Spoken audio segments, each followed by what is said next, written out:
The Bears are a much improving team, very strong in baseball. But I'm going to go with Bacon County in something of might be an upset. I'll take Bacon County in that game. Vidalia heads to West Lawrence. Not much of a trip, but that's a game that I think Vidalia has to really get under their belt. I'm going to take Vidalia in that one over West Lawrence. I'll agree with you there. Dublin travels to Dodge County. They'll be going to Eastman tonight, and I'll have to go with the Fighting Irish, Dublin over Dodge County. I'll agree with you there. Now, Lamar County travels to Spalding. Lamar County, that Franklin Stevens, the former Tucker coach, is at Lamar County now. He has really turned that program around. They are a daunting team to play these days, and will only get better, I think. But I'll take Lamar County over a bigger Spalding squad. Well, you see in this level of sports and football, coaching makes a big difference, and I'll agree with you there. I'll take Lamar over Spalding. Number 1, Calhoun travels to Ridgeland, and I'm afraid the Yellow Jackets have too much for almost anybody in AA, maybe even for some AAA schools. Yeah, that's an easy one there for the number 1. Now, Westminster hosts St. Pius tonight. Westminster played Blessed Trinity last week and put up a valiant effort only to fall 25-21, but I'll take Pie High in that ball game over on Nancy Creek over Westminster. And Westminster's playing a tough early schedule. Yeah, well, that'll be one for us to, I'm sure, the coaching staff at Lovett and those of us knowing what Lovett has. Jefferson heads over to Commerce in what is a battle of Jackson County. The Dragons, who perennially, and certainly since Coach T. McFerrin has been there, have really acquitted themselves up in that Region 8 of Northeast Georgia. Elbert County, who has moved up to AAA along with Buford. Jefferson stayed in AA, and I'll take Jefferson over Commerce tonight. Now, if it were wrestling, you'd take Jefferson for sure because they've won about 1 million in a row.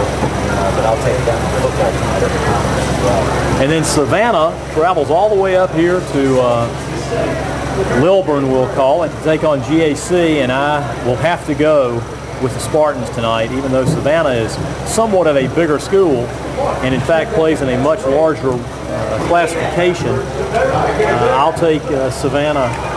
No, I'm just kidding. I'll take GHSA over the Savannah squad tonight. How about you? Yeah, I'll go with Savannah as well. Well, tell us about Blessed Trinity, what you've seen so far on them as a scouting report. Well, you feel like they're a little bit of a mirror image with Lovett in terms of just a well-coached football team that gets the most out of every player on the roster, and simplifying things for on the offensive side of the ball. Kind of a vanilla offense for Blessed Trinity, a 2-back set, maybe a little bit of a West Coast influence for those out there listening who kind of want to assimilate things to the pro level. A lot of short passes, but it's seemingly like they run the ball 2 out of 3 times, and they're very accurate in their passing game. And very much similar to Lovett's defense in that very disciplined, very structured defense and effort level to get after in kind of football.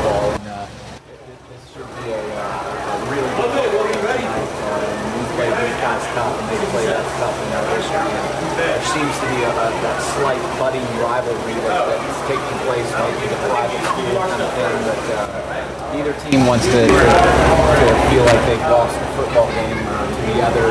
Not quite on the level of Westminster Lovett, as we know much is. This seems to have a little bit of a go. The coach, Tim McFarland over there, he's done some good things out in that Roswell area, that bigger school, and he's come back after retirement for a little while. Made some things happen rather quickly at Blessed Trinity. Not much bigger than Lovett. And one of the interesting things about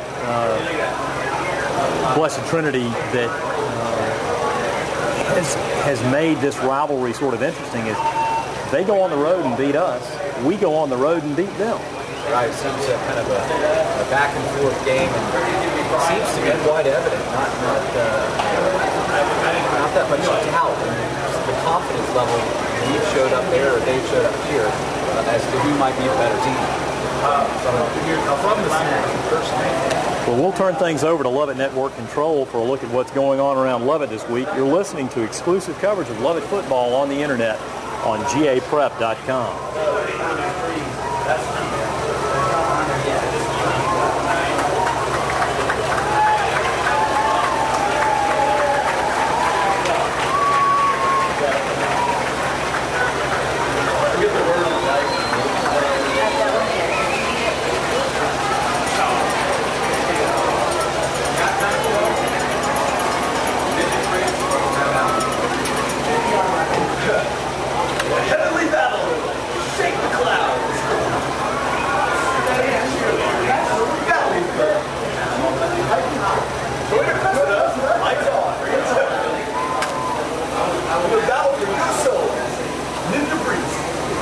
I'm not going to be here. That's too much.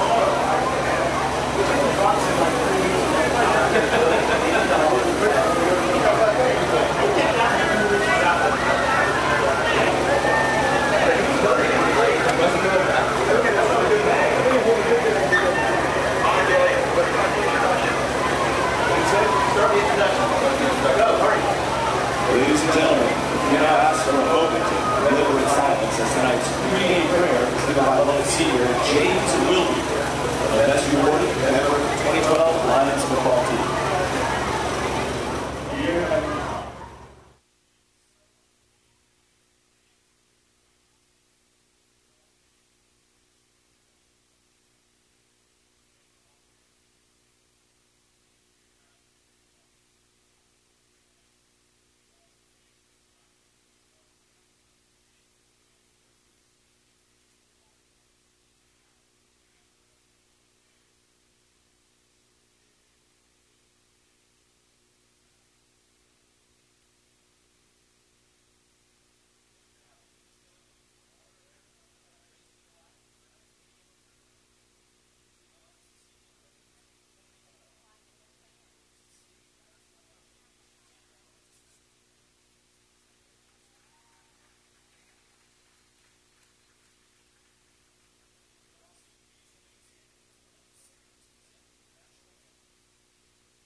To another season. I know. We're glad to be here. Alive and well.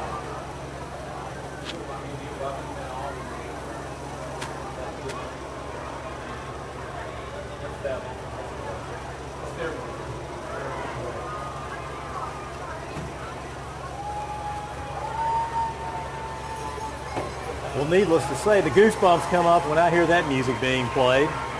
We're back on the riverbank, just about 4.5 minutes away from kickoff, and we'll turn things over to Ward Jones to give us our starting lineups, weather conditions, field conditions. How about it?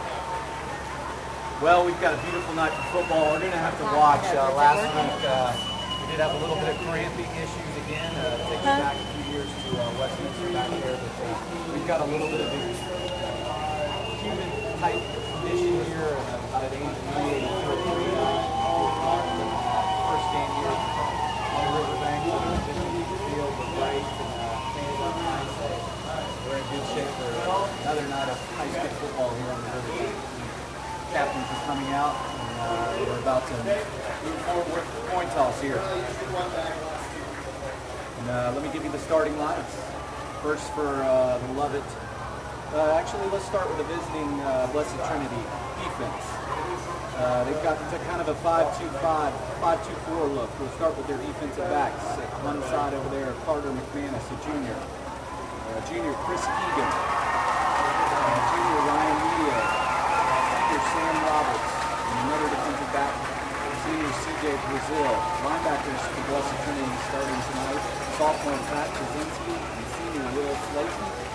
On the defensive line tonight for Blessed Trinity is sophomore John Castro. Senior Miles Kinder. Senior Jim Murphy. Senior Nathaniel Macho. And on offense tonight for Lovett Lions. Starting at left tackle tonight, junior Ted Sugar. At left guard, senior Will Williams.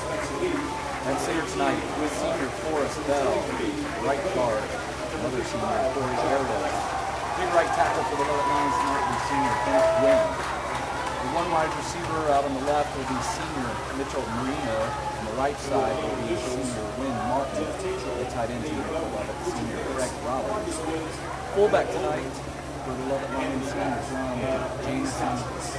And our great tailback, junior Grant Haley, and quarterback in the Lions offense tonight, sophomore Willie Campbell. Captains are out on the field tonight. For Lovett, looks like we've got Zach Bowden, Spencer Lee, John Coletti, and Wynn Martin. For Blessed Trinity. For Blessed Trinity, Casey Bradley, along with Sam Roberts, Jim Murphy, and Nathaniel Maggio are the BT captains tonight. And the officials continue to go through the coin toss, and it looks like Lovett won the toss and will defer to the second half.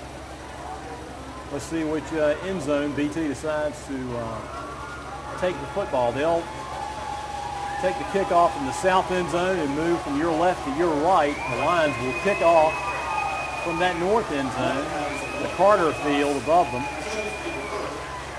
And we're just about a minute away from kickoff. Well, Richard, if this game's anything like last week, you certainly don't mind getting the defense out there right away. And that senior-led John Coletti defense facing the Blessed Trinity defense tonight. Some of their big, they got some size up front. We heard Coach Muschamp talk about that. But Coach Privis's defense is certainly, you would think, riding high of last week's 7-3 victory over Woodward Academy. Another school that's a little bit bigger. We're going to be saying that a lot this year, it seems like. And give Blessed Trinity credit. They went to Nancy Creek and took on the Wildcats. Oh, no, I'm sorry. They hosted Westminster last week. That's right. They hosted Westminster. So they're 1-0. We're 1-0, and it's AAA against AA tonight. And we'll know in about 2 hours if the Lions are ready to avenge last season's loss to Blessed Trinity, which was lost on a Davis Plowden 49-yard field goal with 16 seconds to go. We got special teamed to death last year, I feel like, between a few of the teams, Westminster specifically and Blessed Trinity, two exceptional kickers. And last week, Richard, something that probably goes unnoticed is both teams' punters had a huge effect on the game. Lovett never had good field position for about 95% of the game, and when he was on the field and not cramping up, when Martin did a great job of punting last week, which in a low-scoring game, and really any game, the special teams kind of has a big influence. So the Lions are set to kick it away. Blessed Trinity dressed in their white road uniforms, white tops, white bottoms, green helmets, green numerals, trimmed in gold. The Lions in their home blues, navy blue, Columbia blue and white, and Grant Haley will boot it deep. And he drives this kick deep, deep, deep into the end zone. Out of the end zone, no chance for Sam Roberts to return it, and Blessed Trinity will set up 1st and 10 on their own 20. We love that, Richard. Twice last week that happened, kind of a second team kicker coming in and busting it out of the end zone. It looks like Grant's moved up to the top there. And we'll see if he kicks extra points, too. And his younger brother's a heck of a soccer player. Your fill-in last week was very unhappy about that last week. So Blessed Trinity, 1st and 10 from their own 20. They go to a single back set, 2 receivers to the left, 1 receiver to this near side. They fake it, try and fire it out wide, and Lawton hit hard right around the 12. We're diving on it. The ball looks like it's back around the 13 or 14. Lovett comes up with it. They threw it wide, and the Lions came up with it back around the 14-yard line. I couldn't tell who it was. It was Win Martin popped. They threw a little swing pass left, Richard, and we had 2 guys out there that really laid the hammer, laid the wood down there on that outside receiver and popped that ball loose. A nice form tackle with the helmet right on the ball, and that thing popped loose, and we recovered it. What a start for the Lions. That play lost 6 yards, almost 7 yards. Ball's just between the 13 and 14-yard line as the Lions have it 1st and 10 deep in Blessed Trinity territory. Up over the ball goes Forrest Bell, and the Lions are going to send 2 receivers after this near side. Marino split out wide. Candler's going to hand it off to Haley, trying to look for room. He's down inside the 15, down inside the 10. Haley's going to score. Grant Haley tiptoed down this near sideline and scored, and the Lions go up 6-0 with 11:42 to go. Well, we saw the edge get sealed there, Richard, and Grant looks like he's gliding, but he outruns a lot of people when he's gliding, and he tiptoed, like you said, down the sideline. And we got a 1-play turnover and a 1-play drive for a touchdown. A great start here for the Lovett Lions. And you know what's funny is that Grant plays in high tops and kicks in high tops. You don't see that from the soccer style kicker. Not very often, unless you're towing it up. Old school. All right, Luke Hart to hold. Good snap. And Haley boots it through. Your score, Lovett 7. Blessed Trinity nothing. Wow, lightning in a bottle.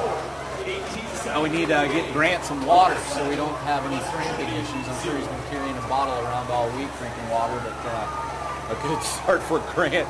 You always love when your running back scores a touchdown and then has to run back on and kick the extra point. That's high school football for you. Lovett up quickly, 7-0. So Grant Haley took it 13 yards running from his right to his left and tiptoed into the end zone, and the Lions go up 7-0 on Blessed Trinity here on the riverbank. Glad to have listeners and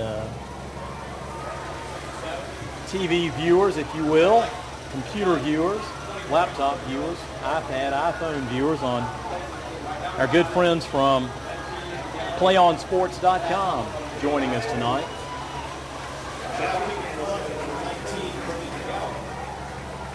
So Brendan McGowan is going to tee it up this time.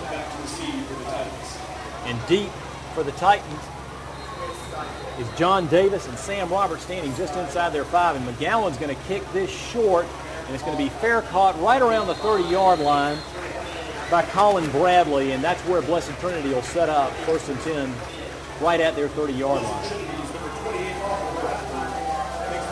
Well, the little pooch punt there, pooch kick right there. We got enough height on it to where Blessed Trinity calls for the fair catch, and the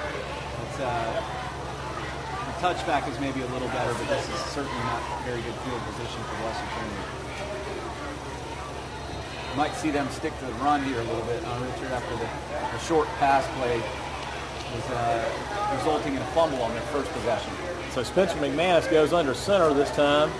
Has a wing set to his right, tosses it to that right side, and fighting up across the 30 goes Timmy Mertz, and he's brought down just shy of the 33, hit by Alex Port along with Charlie Ingram. That play's going to net 3 yards. It'll make it 2nd and 7, and this time they go with an offset eye to the right. McManus puts a man in motion to this near side. He's going to turn, fake it to Mertz, drop back, try and float it over this near side, and it's picked off! What a catch by Grant Haley! Coletti hit Sam Roberts up in the air. The ball popped up, and Haley came diving up for it and takes it one-handed, and the Lions are in business in Blessed Trinity territory at the 30. Well, great play-action fake there by Blessed Trinity. The fullback popped our end, and he had plenty of time, and an open receiver threw a little bit high, and John Coletti punched him, got a good hit in there, and Grant, what an athletic play for the kind of a one-handed, as he's falling down, even got a couple of yards after the interception there, and what an athletic play. And our junior tailback defensive back is a star already tonight. So the Lions will go shotgun set, send 3 receivers to the right. The single setback is Jamison. We're going to swing it out to Jamison. No, Candler's going to keep it. He's down inside the 30, down inside the 25. Goes Willie Candler on a nice run. That was an interesting little play. He pump faked it, and then they bit on it, and he took it upfield. Well, I think that was not a busted play, but just a great read by Willie Candler, because big 6'5" Nathaniel Maggio read the play well. And I think Willie just kind of ate that, and there was a big crease up the middle, either for the pass or the run, and Willie found a nice little 8-yard gain. Ryan Mediate brought him down, but not before he picked up 8 yards. Pat Jasinski was also in on that play. So here are the Lions on 2nd and 2. Candler's going to keep it himself, get inside the 15, still on his feet, diving for the 10-yard line goes Willie Candler.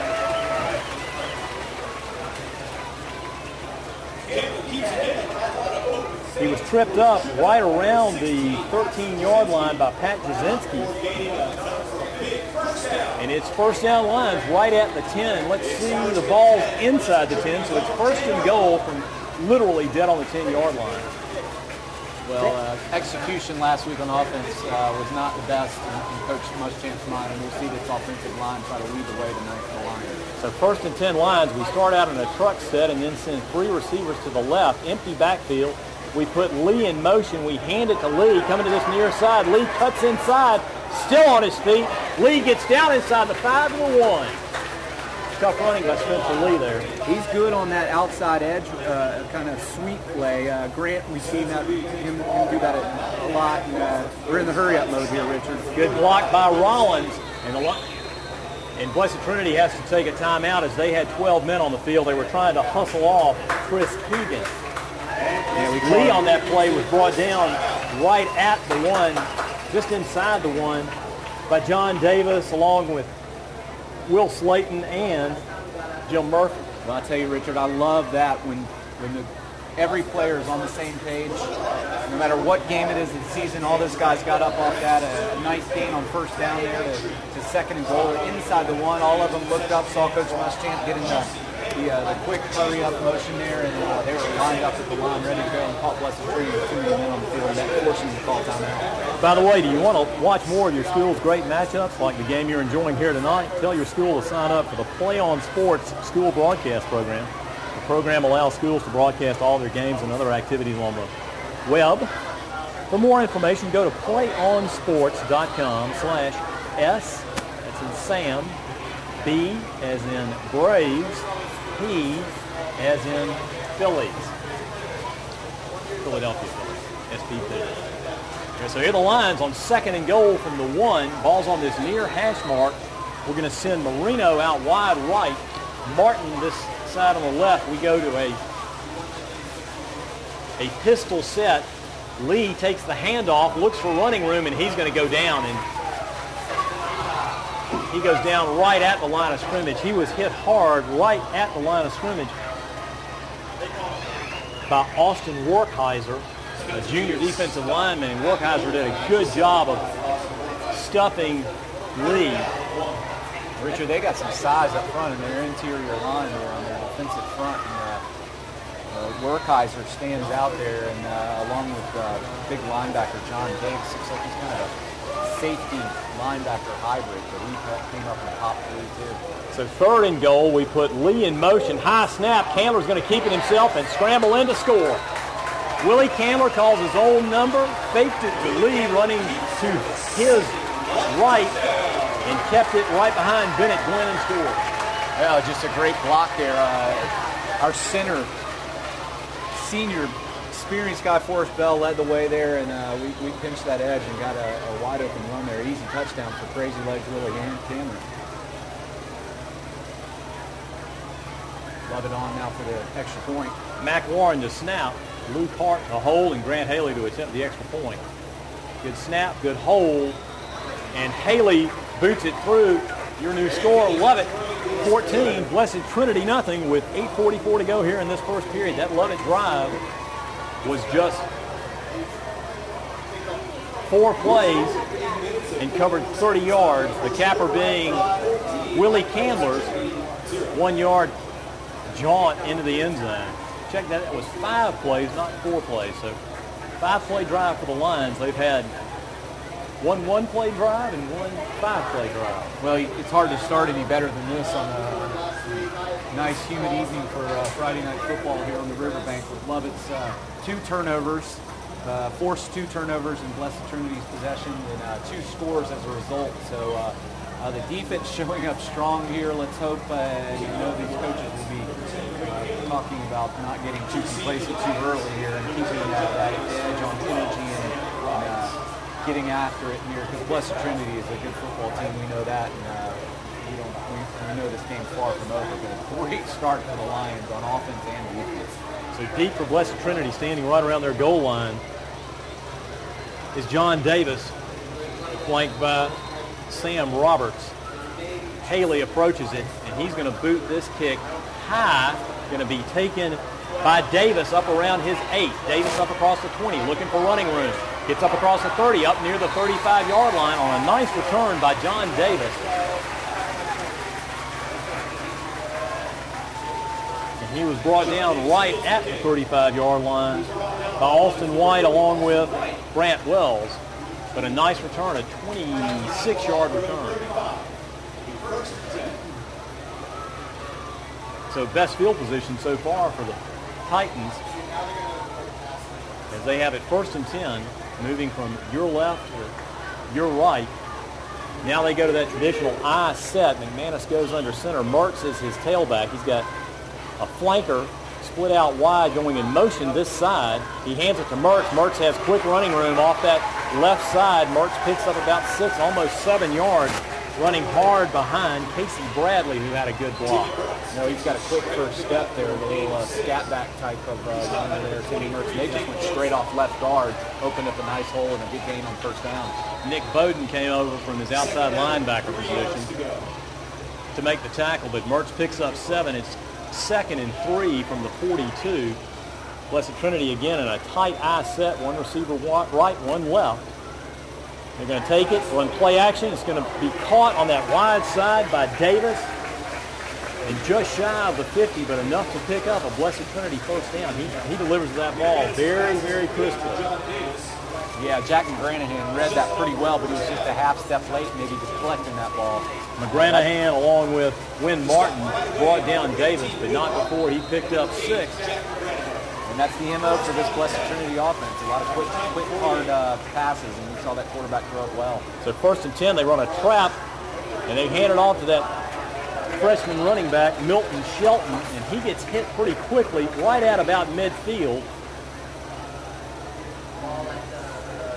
He was hit by a gang of Lions, including Wesley Anthony, along with Nick Bowden and Samada Jow. Well, Richard, I believe they have a little bit of a similar story with one of their senior players who was counted on to be good, having a bad injury to start the season and out for the year, much like Lovett with Jackson Lurie. So here's BT up in a, again, tight I set, 2 receivers to the left. Long count. They hand it off to the tailback, and he tries running off that right side and has really no running room this time. And he's swallowed up there by Charlie Ingram. John Gilletti And Samana Zhao. I'm having flashbacks to last year because seems like every play they follow their big fullback. In this case, it's Casey Bradley again, and he's quite a talent, one that probably goes unnoticed, largely unnoticed in the stat drop there, but he's quite good. So we'll call it 3rd and 8 from midfield for Blessed Trinity. They're in an offset eye. They're going to hand it off to Bradley. Bradley gets hit in the hole right at the 48-yard line. I mean, hit hard, lifted off his feet, and dropped right there. 40 Erdos. That was a well-executed play, but boy, we sure did sniff it out. Lovett sniffed it out right at the 40. They're going to make it the 48-yard line, and it'll bring up 4th and about 6. Misdirection, little scissors trap there, and we read it well, and that's reminiscent of last week, stopping people on 3rd down. Nathan Etheridge to punt it away. He'll get this kick away about his 42, and he hits a driving kick, and Haley gathers in around his 11. He tries to take it back upfield across the 15, gets hit low and high, and goes down right around his 17-yard line. Good coverage there by Dylan Coate on the outside gunner there. So 5:39 to go here in this first period. Lions lead at 14-0 and have their worst field position by far of this ball game. 1st and 10 of their own 17. Ward, did they have many timeouts for water last week? They at least had 3 or 4 because we were wondering if it was a true timeout by a team or the official timeout, but they did do it once a quarter at least. Well, the sun has fortunately set over Cumberland Ridge. So the Lions have it 1st and 10 from their own 17.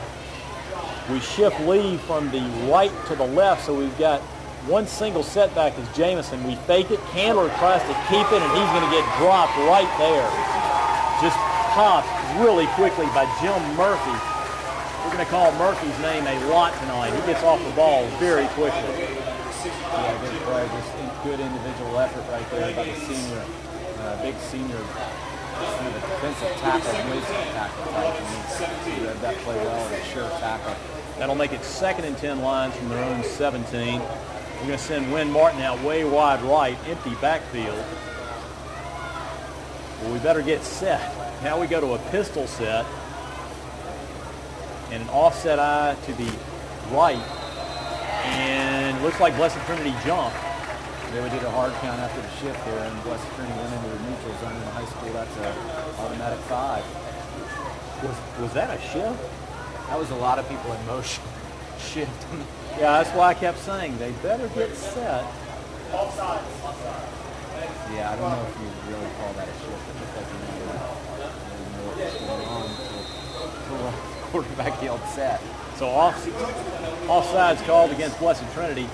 That 5-yard mark off puts the ball out just shy of the 22. It'll make it 2nd and 5. It's about 2nd and 5.5 actually. So Lions go shotgun set, pistol set, offset eye, we'll call it.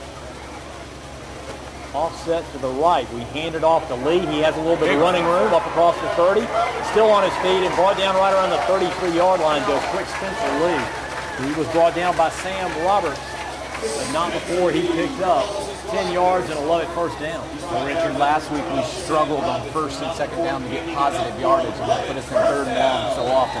Tonight with the 2 turnovers, a different story, and even on this drive with a little bit of a bad field position, we've gotten some things going right away in the 1st down or 2. Good blocking that time by Forrest Bell along with Wesley Anthony for the Lions.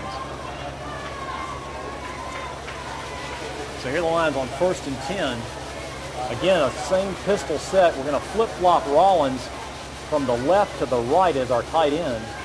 And we're going to hand it off to Lee. He looks for running room. He's going to have to try and go outside, and there's a flag, and boy, they drop him for about a 2-yard loss. They sniffed that out quickly. That's going to be a Chris Keegan came up and dropped Lee for a 2-yard loss. Didn't see many flags last week, which is always a great thing. Sometimes first game of the year you see a bunch of flags, but this looks like it's going to be a hold against Lovett. Holding is the call against the Lions.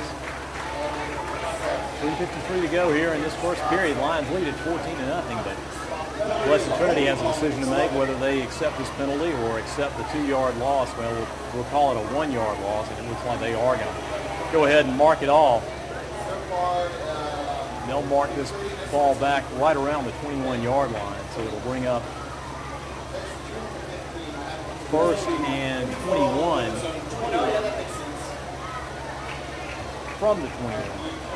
Well, experience is always a good thing. You'd rather have good players, no matter what their experience level is. And Lovett's got experience on that offensive line, and they're going to be the ones that drive this team on offense. So this time the Lions go empty backfield. Haley is split to this side along with Conrad Kinsey. We fake it to Haley. Candler keeps it himself and picks up about 4, just shy of the 25, getting 3. And he's brought down there by Miles Pender, a senior defensive lineman for Blessed Trinity. Yeah, good read by the interior line there. That's some tough blocking there for Lovett's offensive line. We're going to see a battle all night for that line of scrimmage edge there. And we might see a play action fake here at some point in this next play or two and a little dump pass. Clock ticks inside, 3:08, 3:07. Here, first period, Lovett leads it 14-0 here on the riverbank. So the Lions face 2nd and 18 from their own 24. Shotgun set for Candler. He puts Jamison in motion to this near sideline. Takes the snap, rolls this side, pumps, tries to float it out of bounds because he really didn't have anybody open. Haley broke sort of late down this sideline. Yeah, just kind of he had a one receiver read there with Grant doing a kind of delay pattern, and Jack and Granahan was in the flats, and either one was really open. A good throwaway there, not to try to force the issue. Good pressure that time by Zach Mitchell for Blessed Trinity. As we saw last week, nothing wrong with a punt. 11 punts for the Lions last week. They haven't punted yet tonight, but they may be. 3rd and 18 for the Lions from their own 24. 2:48 to go here in this first period. Lovett leads at 14-0. We put a man in motion as Bowden towards the formation. We hand it off to Haley. He has running room across the 30, but he's going to be brought down right at the 33-yard line, really the original line of scrimmage. On a nice tackle there by Kyle Evans. Yeah, good hold there, just too long of a measure there for the sticks. And you don't see Grant get taken down on the first hit very often, and that was a good tackle there by junior Kyle Evans. But it's an important 10 yards as it pushes the ball out to the 33. Wynn Martin standing right inside his 20. He'll get this kick away right about his 24. And it's a high, wobbly kick that bounds down inside the 35 and will be down right around the 34-yard line as Blessed Trinity had no chance at a return. And they'll take over it. They're 34, trailing 14-0 here with 2:02 to go in this first period. That was one of those punts that the up blocker for Blessed Trinity, you can hear the coaches from here yelling, "Get away!" And the up blocker has no idea where the ball is because he's blocking the Lovett gunner and about gets a turnover. And we saw that last week in the Woodward-Lovett game. So 1st and 10, Blessed Trinity from their own 34. The ball's on this near hash mark, moving from your left to your right, and the Lions jump off sides this time. They return the favor as a hard count drew the Lions offside. That'll move the ball out to the 39-yard line and make it 1st and 5. And we may see McManus put the ball up in the air with 1st and 5. McManus throws it well enough. He might lead you to think he's a shortstop or a pitcher for Blessed Trinity. He's a good-looking athlete. So the Titans send 2 receivers out to the left. They're in an I set. Shelton's your tailback. They're going to hand it to Shelton. He looks for running room. He's got running room up across the 45. Going to get pulled down right at about the 48-yard line as he went for 9 yards. Tough running by Shelton. He was brought down by Rollins along with Bowden. But he's an impressive running back. And a freshman, like I said earlier, it's hard to do as a freshman. Run like a freshman, that's for sure. So 1st and 10, Blessed Trinity from their own 48. Clock ticks inside a minute 45. Won the first stanza of this BT Lovett game. Offset to this near side. They toss it to Shelton running to his right. He's up across midfield. And he's going to fight ahead for about 4 into the Lovett territory and brought down right around the 48. The ball looked like it was coming loose. It was is waving. I was just about to say that. One thing you see from a young running back, the ball security can be in question. Brant Wells, along with Will Garrity and the Jow for the Lions, brought down Shelton, but he picked up 4, and it'll be 2nd and 6. And Blessed Trinity will send 2 receivers out to the left. Widest receiver is Dylan Coate. And McManus is going to roll out, throw it to his fullback Bradley, who's going to be brought down by Coletti right around the 45-yard line. Give him, call it the 46, a 2-yard pickup. Nice play by Coletti getting out there and covering up Bradley. That's 2 heavyweights out there. The fullback for Blessed Trinity, the big senior Casey Bradley, and then Lovett's captain on defense, John Coletti.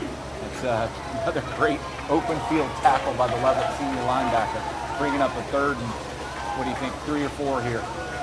We'll call it 3. It's more like 3.5. Clock ticks inside 20 seconds to go in this first period. Lovett leads at 14-0, but Blessed Trinity has it just outside the Lovett 45 as they go to an offset eye set. Shelton's your running back. They put a man in motion to that left side. They're going to run play action. We got a little blitz, and they're going to try and run it high for a screen pass. Bowden almost came up with it, and boy, I do not understand that call. And that's going to do it for the first period, but that was a strange call to run on 3rd and 4, I thought. 3rd and 4. Slowly developing play. Yeah, bootleg towards us. We had a blitz going. Coletti's in his face, and they throw a lob pass, well read by Nick Bowden. Almost picked it off, and then bounced around a little bit, and kind of was up for grabs there. For a minute, it wouldn't have been a first down anyway, and there was no room over there. Another great read by the Lovett defense, and another great stop on 3rd down. Incidentally, our Jonquil Sporting Goods Lovett Athlete of the Week is junior linebacker Charlie Ingram. Congratulations, Charlie. Jonquil Sporting Goods, they are a longtime supplier of Lovett Athletics, Woodside Youth Organization, Buckhead Baseball, and many other fine organizations of youth sports and recreational sports throughout the Atlanta area. Lovett Richard, it's hard to think that Lovett could do better in the first quarter. And the first 2 possessions for Blessed Trinity result in forced turnovers, and I'll say that with emphasis on the forced part, because Lovett, great hit on the right side cornerback over there with Lynn Martin, forced a fumble. We scored on the next play, and then the second possession, Grant Haley makes a very athletic, wonderful interception, and 5 plays later we score again, a 14-point lead here. Also, the reporting services scoreboard shows LaGrange leading Noonan 14-0, and Harris County leading Houston County 9-7 late in the first period on both ball games. So Blessed Trinity is going to go for it on 4th down, 4th and 3. Single setback is Bradley. McManus is going to take it, drop straight back, float it deep, and that ball is going to go over the head, sailing just beyond the reach of Dylan Coate. And the Lions will take over with good field position right about their own 46-yard line. So give Blessed Trinity credit. They came to do a little riverboat gambling here on the Chattahoochee, and that pass fell incomplete. We almost feel like that they're kind of feeling the need to force the issue already, and their receiver there, number 5, Dylan Coate, looked like he stopped his route. It makes you wonder if he was the primary receiver there. So here are the Lions in a shotgun set on 1st and 10 from their own. We'll call it the 46. We go to a truck set to the left, single receiver to the right. We fake it, roll out, throw it to Jamison, and Jamison picks up about 5 just across midfield, brought down there. Little rollout by Candler, who threw it ahead to John Jamison.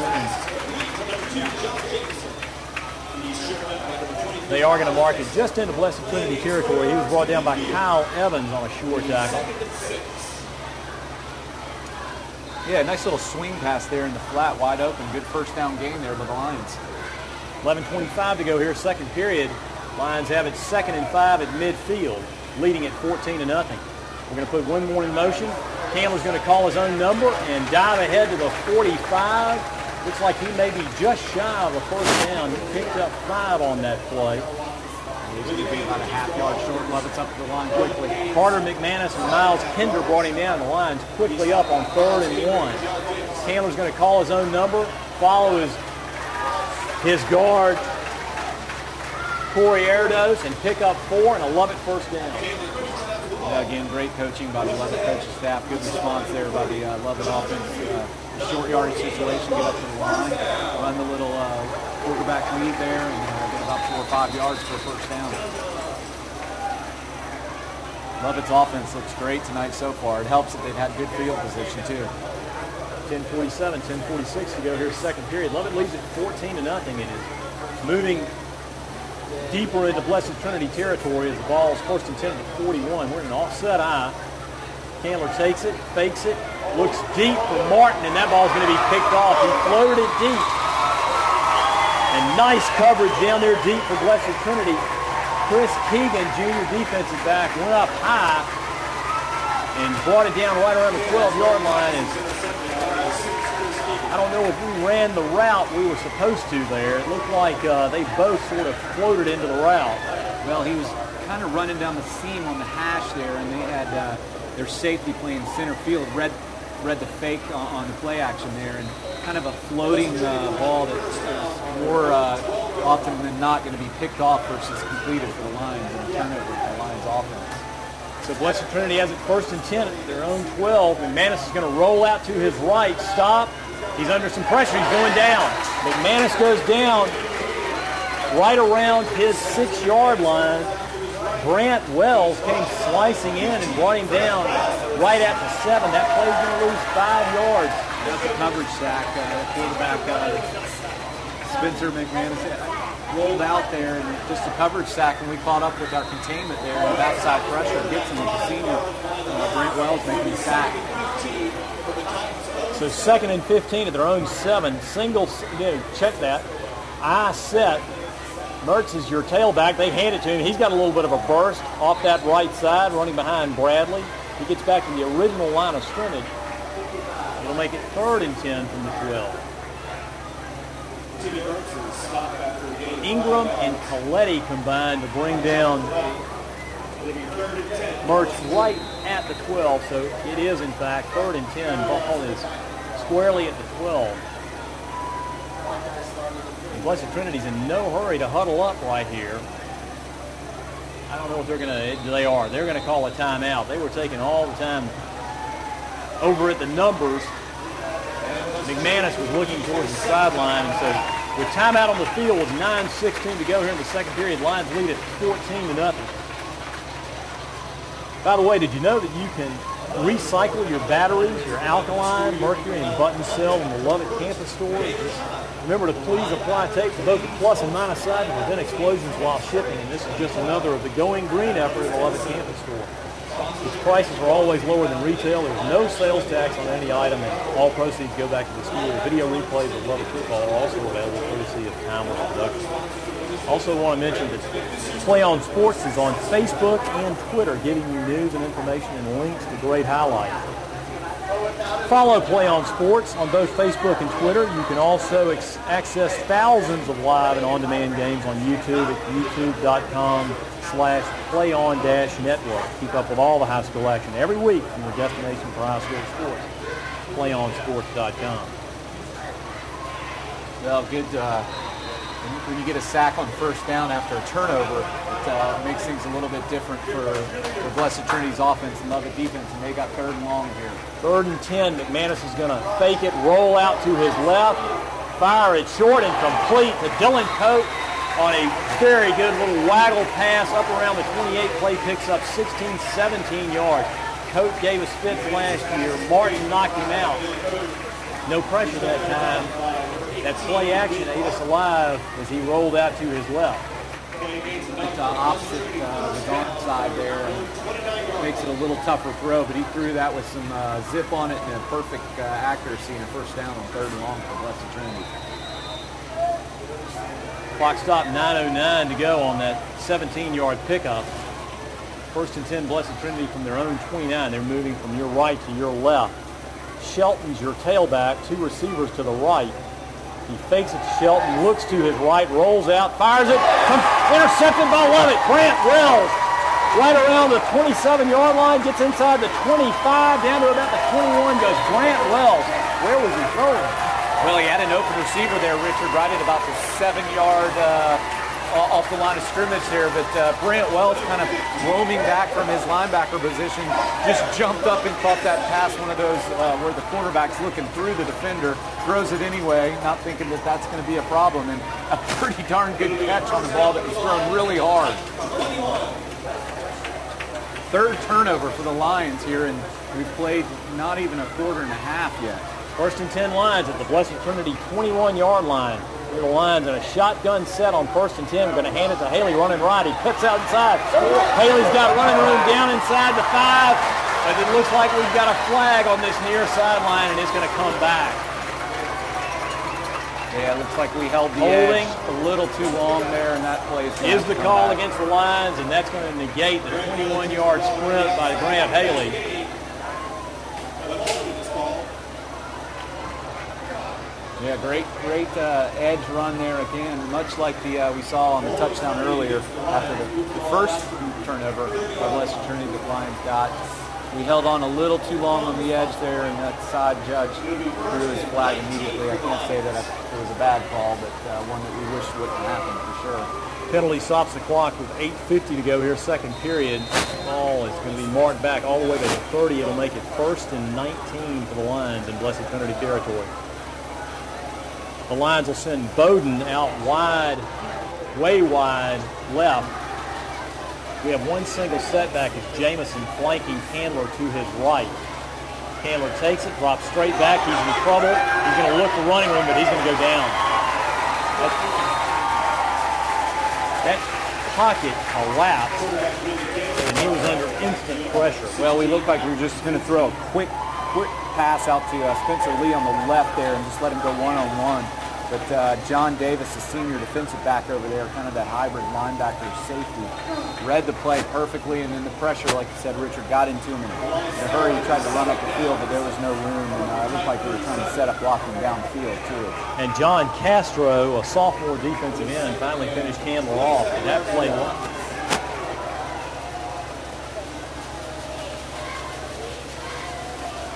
so we're going to fake it to Lee, call Candler's own number. He's going to try and slide inside on second and 27, and he's going to pick up about 6. Brought down right around the 32-yard line. Yeah, good positive gain there after the 2 losses. And Pat Jasinski brought down Candler right at the 32, and it looks like the Lions may end up calling timeout here on 3rd and 21. Coach Muschamp went all the way to the numbers to call the play in, but Lovett will send Conrad Kinsey out way wide left. Shotgun set, Bowden in motion from his right to the left. Candler's going to take it, drop straight back, look, call his own number, down inside the 30, down inside the 25, down inside the 20, down to about the 19 goes Willie Candler. Well, he picked up 12. Good game though. Might be kick a field goal here. Chris Keegan picked him up, and tripped him, and Pat Jasinski finished him off. I think it was a design pass play, but he saw nobody open. Immediately took off, and a good run there on 3rd down, and gives Lovett options here with a medium, moderate range field goal. It looks like they might go for it though. So 4th and 8 from the Blessed Trinity 19. The Lions have to get just across the 11. 6:35, 6:34 to go here on 4th and 8 in this second period. Lovett knocking on the door with the ball in 19. We send Martin in motion. Haley's your setback. We fake it to Haley. We look, we run the screen. Haley's looking for running room, and he's going to be dropped. That play fell apart from the start. A lot of pressure that time, and Blessed Trinity holds after that Brant Wells interception, and they will take over right at the 20. Sure tackle that time by John Yu for Blessed Trinity. Well, we play action fake to Grant and kind of acted like he wasn't going to be a part of the play after the fake, and then we did throw it over there, but their containment over there was really good, and we had to cut back across the field, at which time the defensive line came back and made a great tackle. Good stop on 4th down for Blessed Trinity. 1st and 10, Blessed Trinity, and they blow the whistle. Shelton took the ball from his tailback position, but instantly they blew the whistle on that. What it looks like it's going against Lovett. Offsides is the call against Lovett. That's the second offsides call against the Lions. And Blessed Trinity was quickly up to the line that time to call that play. So it'll make it 1st and 5.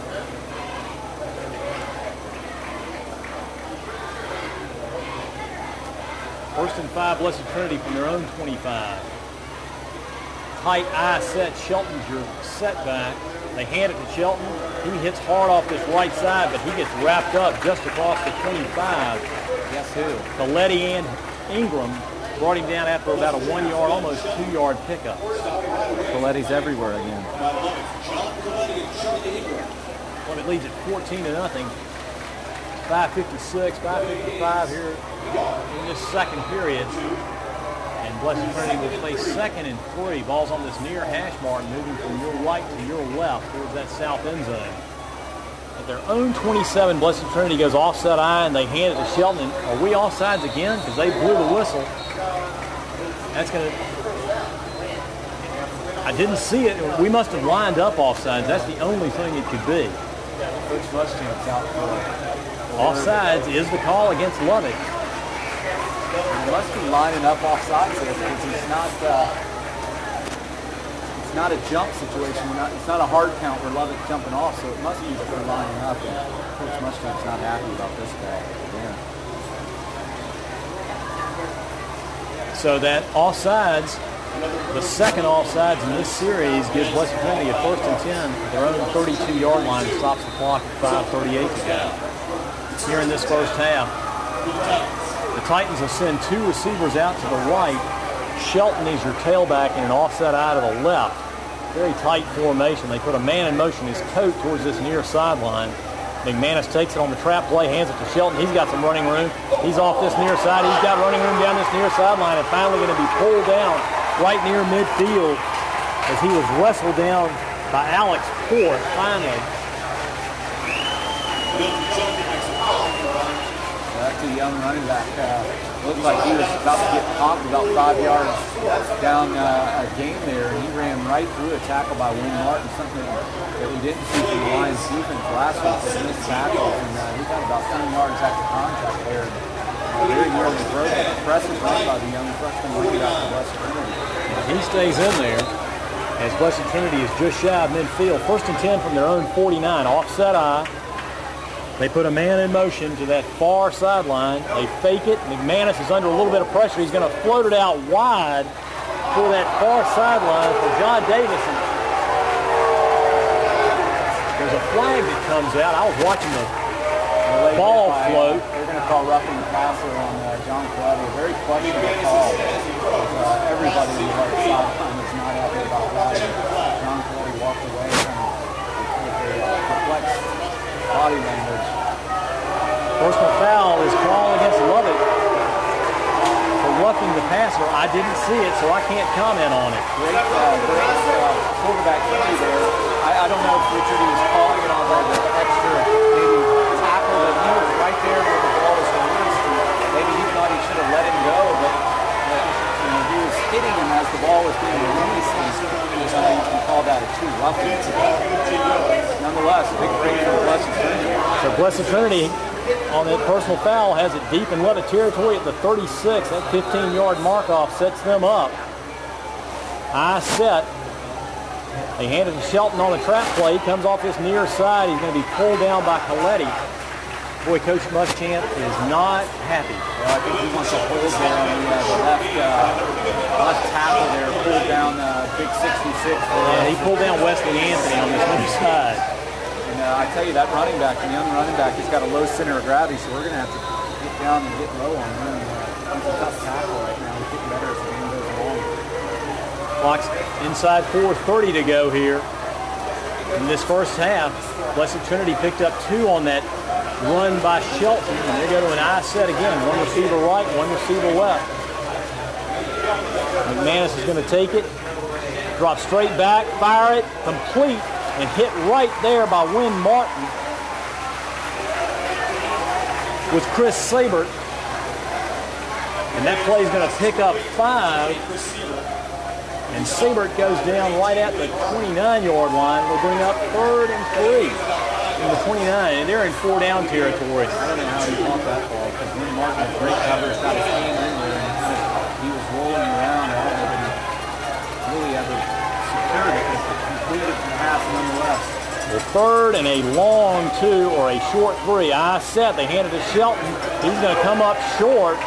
He's going to pick up about a half yard, maybe a yard down to about the, we'll call it the 28. And Blessed Trinity looks like they're going to call it. And he's going to, the official called official's time. Warning, and they're going to take some mustache. Late. Richards get the feeling they run left quite well.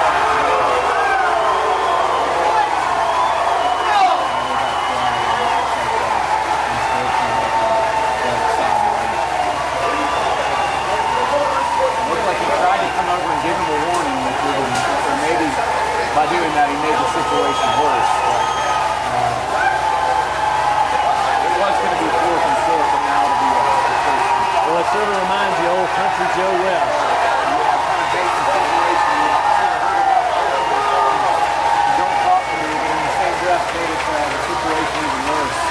Yeah, you maybe tuck the rabbit ears in or call the flag earlier.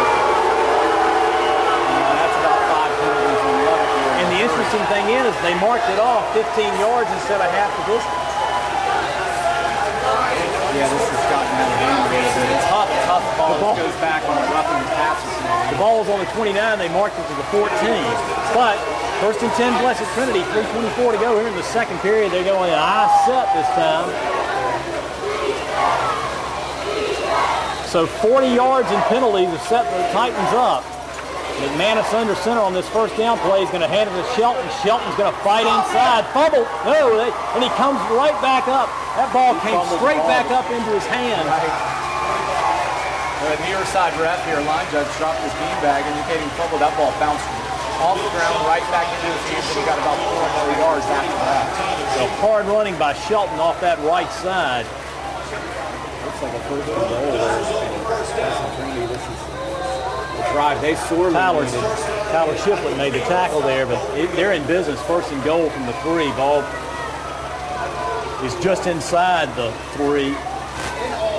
And we'll be just inside 3 minutes as they go 1st and goal. Offset out of the left.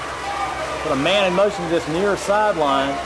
McManus is going to take it, hand it off to Shelton. He's going to come to this near side. He's going to get dropped for about a 2-yard loss. And there's another flag. Oh boy, I hope that's not on us. That was thrown by the deep judge back there. I think he's going to get a hold on Blessed Trinity on the left guard, pulling down either Coletti or Erdo. Well, Tyler Shiflett, along with Charlie Ingram, made the tackle. But it did look like Erdos got pulled down before he could step up into the hole. Great tackle there by the Lovett defense. I've seen that young running back for Blessed Trinity break a few tackles. That's going to be a big penalty this time in Blessed Trinity. 1st and goal now from all the way back out to the 15. That stops the clock with 2:43 to go here in this second period. Lovett leads at 14-0, but Blessed Trinity has moved it all the way from their own 20 down to the Lovett 15, courtesy of quite a few penalty plays on the lines in this second period on this drive. So offset eye on 1st and 15. Offset out of the right, man in motion to that right side. McManus is going to take it, fake it. He's going to roll to this side. He's going to throw it underneath and almost picked off. Tyler Shiflett went diving for it right around his 5 and could not come up with it, and that'll stop the clock with 2:19 to go. Coletti does everything again. He's back in coverage, covering the back out of the back gate, and he was not even close to being open. And very nearly an interception from Shiflett, who played great last week, kind of in the starting and relief role for the Lions defense, kind of a safety linebacker type of situation. Stopped him on 1st down. Something of a surprising score, courtesy of Thompson Reporting Services. Jefferson trailing Commerce 7-0. 2nd and Oh, and let's see, Blessed Trinity is going to call a timeout. So with timeout on the field, 2:19 to go, Blessed Trinity calls its second timeout. All right, let's have a little discussion about Lovett Parent Organization. It's time to join and volunteer if you guys are out there listening. Lovett Parents, looking ahead to 2012-13. Please take a moment to review and complete the membership, volunteer, and gift opportunities online for our wonderful parents. There are opportunities for the Lovett Parent Association, the LPA, the Friends of the Arts, the Linebackers, and the Lovett International Alliance, the LIA. Lovett Parent Organization is welcome to now when they get ready for next year. So please consider offering your time, talent, and your treasure. We believe that parent involvement makes all the difference for our school community, and we want to encourage you to join in on this fun. In the interest of sustainability, these membership and volunteer forms will not be mailed to you this summer if they haven't in the past. So go online to lovett.org and navigate to the online volunteer sign-up.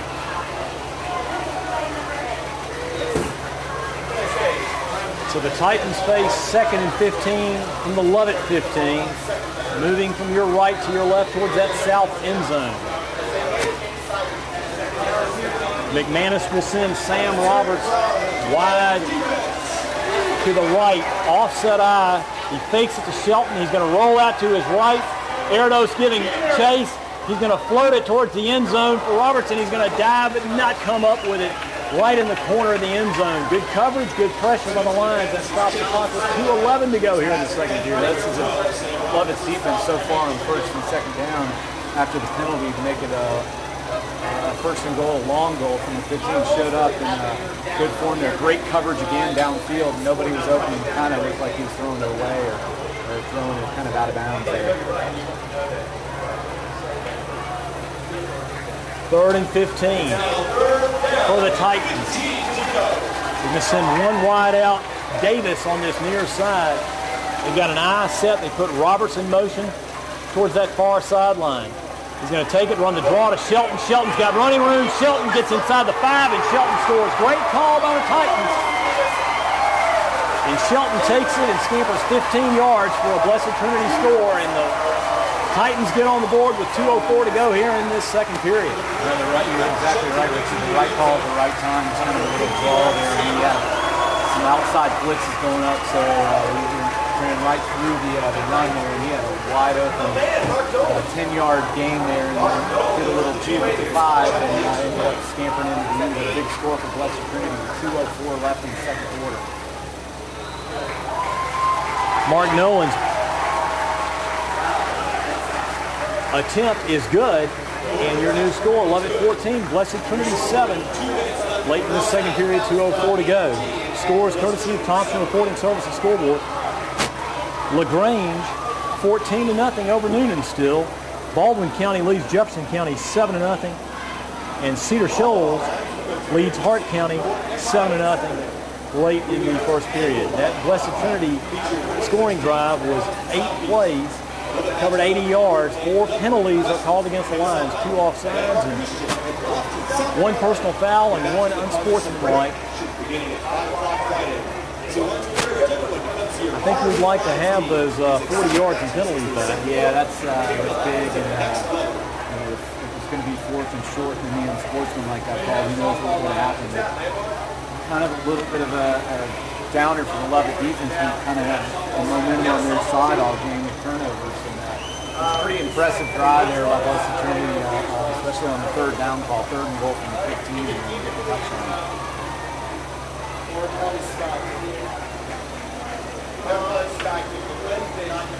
So the Titans are going to tee it up on this near hash mark. It looks like they're going to try a pooch kick as Kyle Evans takes about a 2-step. No, check that. That's Pat Holland who's going to kick it. Holland's going to boot it short, and Rollins is going to take it on a fair catch right at his 30-yard line. We'll see how Lovett plays it here. They have 3 timeouts, up 48-7, a little over 2 minutes left, 2 minutes and 4 seconds. Maybe try a running play or a short pass, try to get a first down, maybe or 2, and then see what happens from there. But you wouldn't expect a home run kind of play here right off the bat. Maybe see how they go. Well, it does have a lead 14-7, so at worst you'd like to see what's going on. halftime with that lead is secure. Houston County leads Harris County 21-16 in the second period, and LaGrange now leads Noonan 21-7 late in the second period. Lions on 1st and 10 from their own 30. Go shotgun set. Candler's going to fake it, roll out to this near sideline, hit Rollins, and he's going to get wrapped up, but he can get away from one man up around the 30 and get up to about the 34-yard line. Good running after the catch by Craig Rollins. He was hit about after a 2-yard catch and about 3 more yards. Davis hit him first, but Slayton, along with Pat Jasinski, brought him down, but that play picked up 4. It'll make it 2nd and 6. Lions at their own 34. Minute 29 to go. Shotgun set. Winburn goes in motion. We're going to keep it with off this near sideline goes Candler, and he gets hit right around the 35, pushes ahead to about the 37. Hit hard there right at the 35, though, by Pat Jasinski. And it looks like the Lions are just going to let this clock continue to run. Luke Hart checks in. Well, Richard, when your helmet gets knocked off, You have to come out. So 2nd and 3 is Luke Hart checks in. Jameson's his only setback. Hart's going to keep it, try and go inside, and it looked like the hole was on this near sideline, but Pat Jasinski laid the wood on that play, and there was no room. and there was no blocking Joseph Martin that time, as Nathaniel Maggio was there too. Clock ticks, 28 seconds to go. The Lions will actually, I think, have to kick this away because I think they marked it with 26 seconds to go.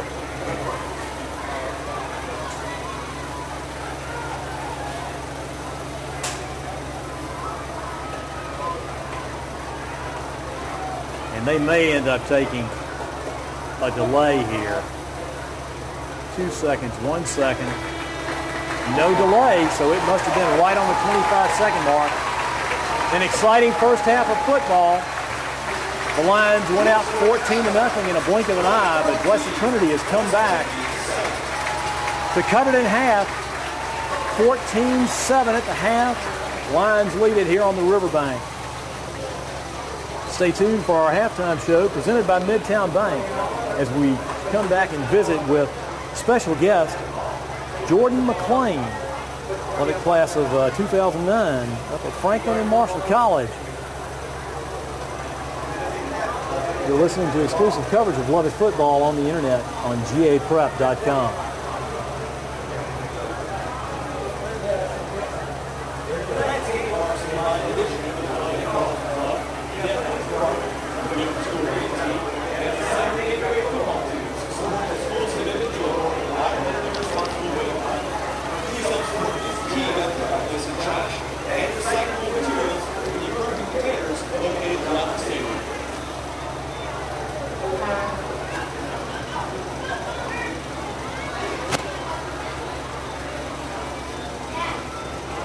Ladies and gentlemen, be sure to stick around for an exciting performance from your Lovett Lion cheerleaders.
Awesome night. We didn't embarrass you. No, I mean, I was telling.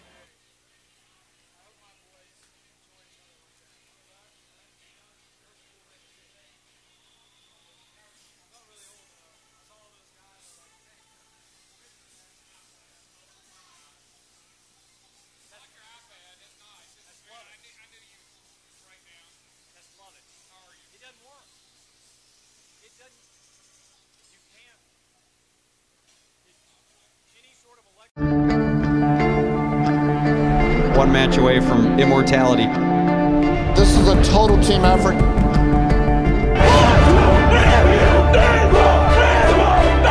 gonna come at you. One shot at this.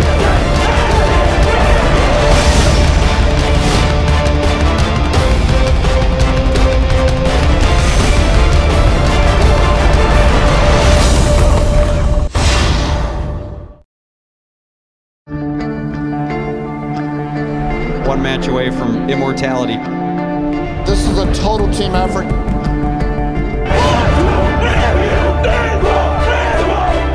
gonna come at you. One shot at this.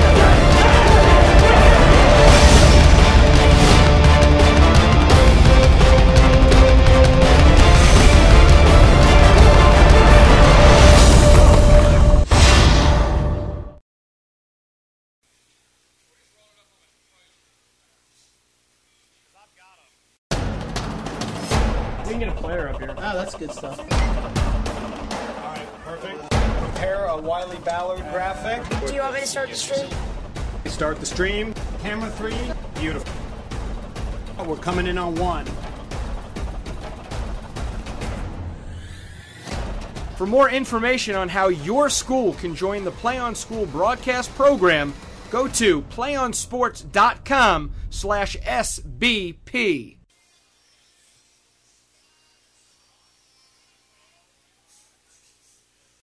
3:16 left to go in this ball game.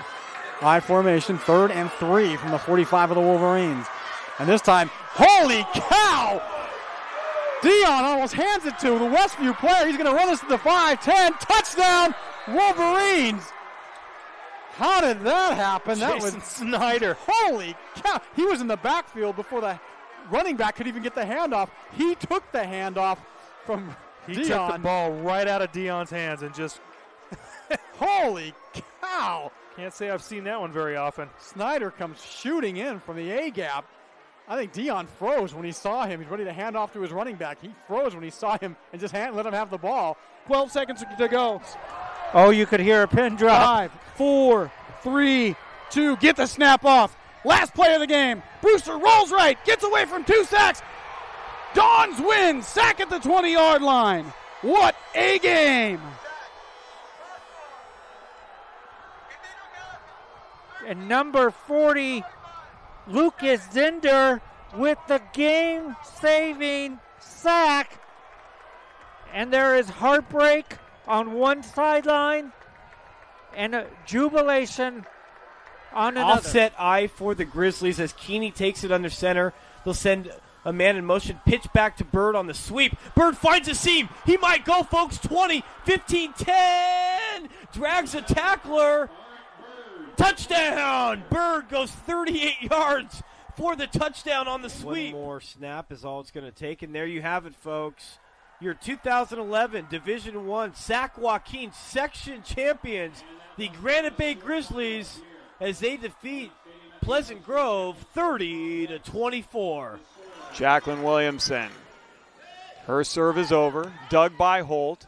Giblin going back to Holt near side. Cut shot. Kept alive. Back in one by Cathedral. And this one is out as Castanon Hill sends it wide. And the Cathedral Dons have won the title 16-14 in Game 5.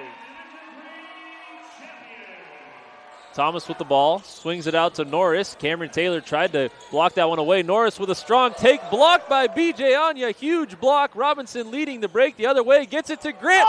Slam dunk Jeremy Grant off the feed from James Robinson. What a play by the Stags. Runner at third is Chavez. 8-2 the score. Bottom of the 7th. The 1-2. Popped in the air. This should do it. Cortopassi says it's mine. Now he's fading on it. And he can't make the catch, but Gaff comes in from center field and does.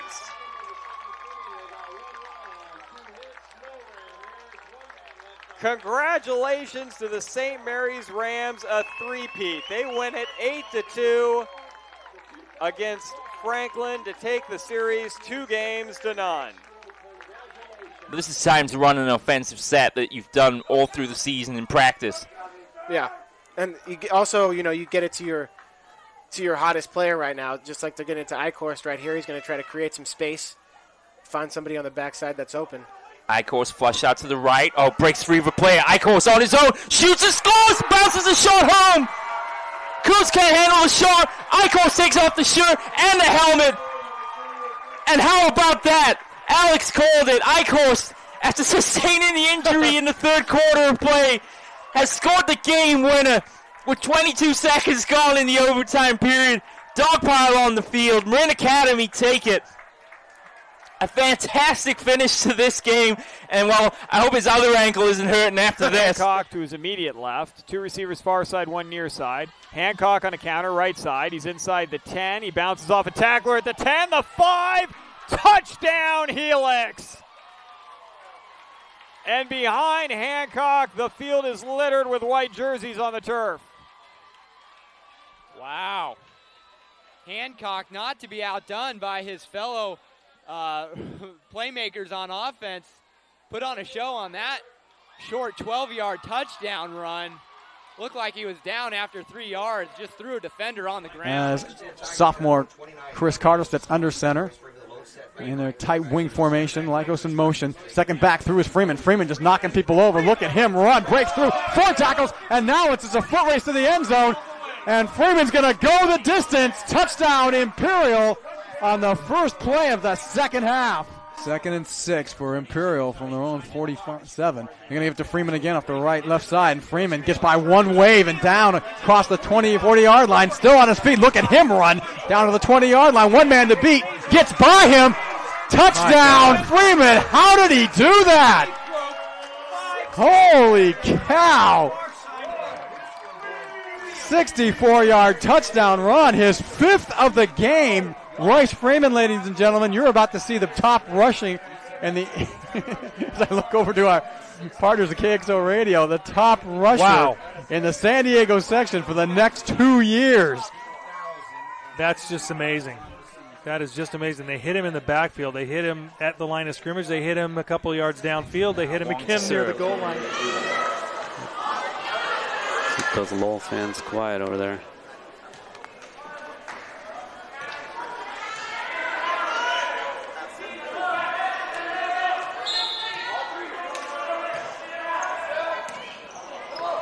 Lum sets it up to Pang.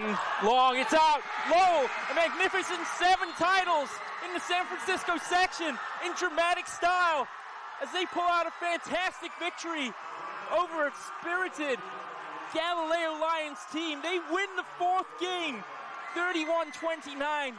And they take the 2012 Academic Athletic Association San Francisco section title. Officials say no 5-second count can be started. Nobody was close enough defensively. Lyle's going to swing left side. Robinson. Here is a backdoor lob for Grant. They've been wanting that all game. And they got it, 50-42. They lulled you to sleep, and then they hit Grant on the back door. They trail by 2. McMorrow's kick is on the way, and it is good. St. Augustine has their first lead of the game, 21-20, with 25 seconds to play. The senior McMorrow with a huge kick, not the longest of his career, but the biggest of his career. St. Augustine leads it 21-20. Already lining up. They won't even have to run that one more play. They just acquiesce. Why bother? So there you have it. Your 5-time defending Division III champions, the Cathedral Catholic Dons, running up over and through Olympian 41-0 here from Qualcomm Stadium. Patriots down 21-17. Great ball game here. Dillon taking it, looking right, throwing it up top to Gaines. It will be caught by Gaines. Oh my goodness. It looked like the defender had it, but Gaines stole it away from him. Jason Gaines, are you kidding me, my friend? Oh, boy. It looked like for sure we had an interception by the Tories, but as they both were going to the ground, Jason Gaines just wrestled it away from him. Shane Dillon to Jason Gaines on an 11-yard play. Fanchen in the game, now out, replaced by Hayashi, the libero for defense. Wenzel serve. Championship point. Ball up in the air. Hayashi's going to bring it back. Richards deep one over and 3. Free opportunity. Look for Wallace. No, they go Becker. Hayashi then tap over and 2 by Hollingsworth. Now look for Wallace for the match.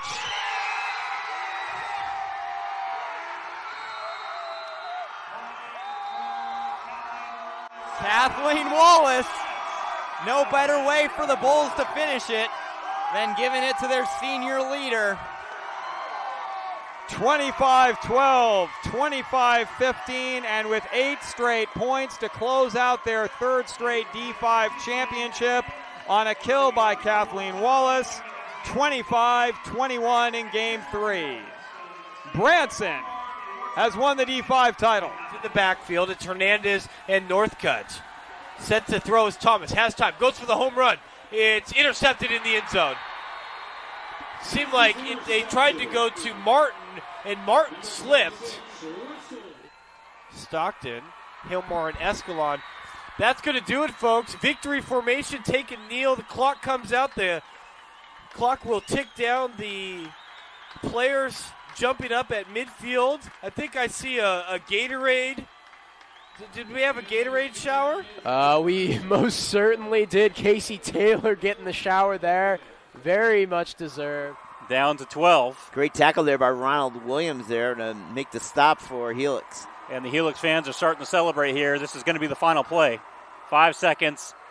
Pow will hand it off. And they're going to get in the end zone. Touchdown. That's Keegan who gets in, but that's going to be the end of the ball game. 44-6 will be the score. So Oceanside scores on the final play of the ball game. And gets a consolation prize just to make this is kind of say that, hey, we didn't get shut out. So 44-6 is your score.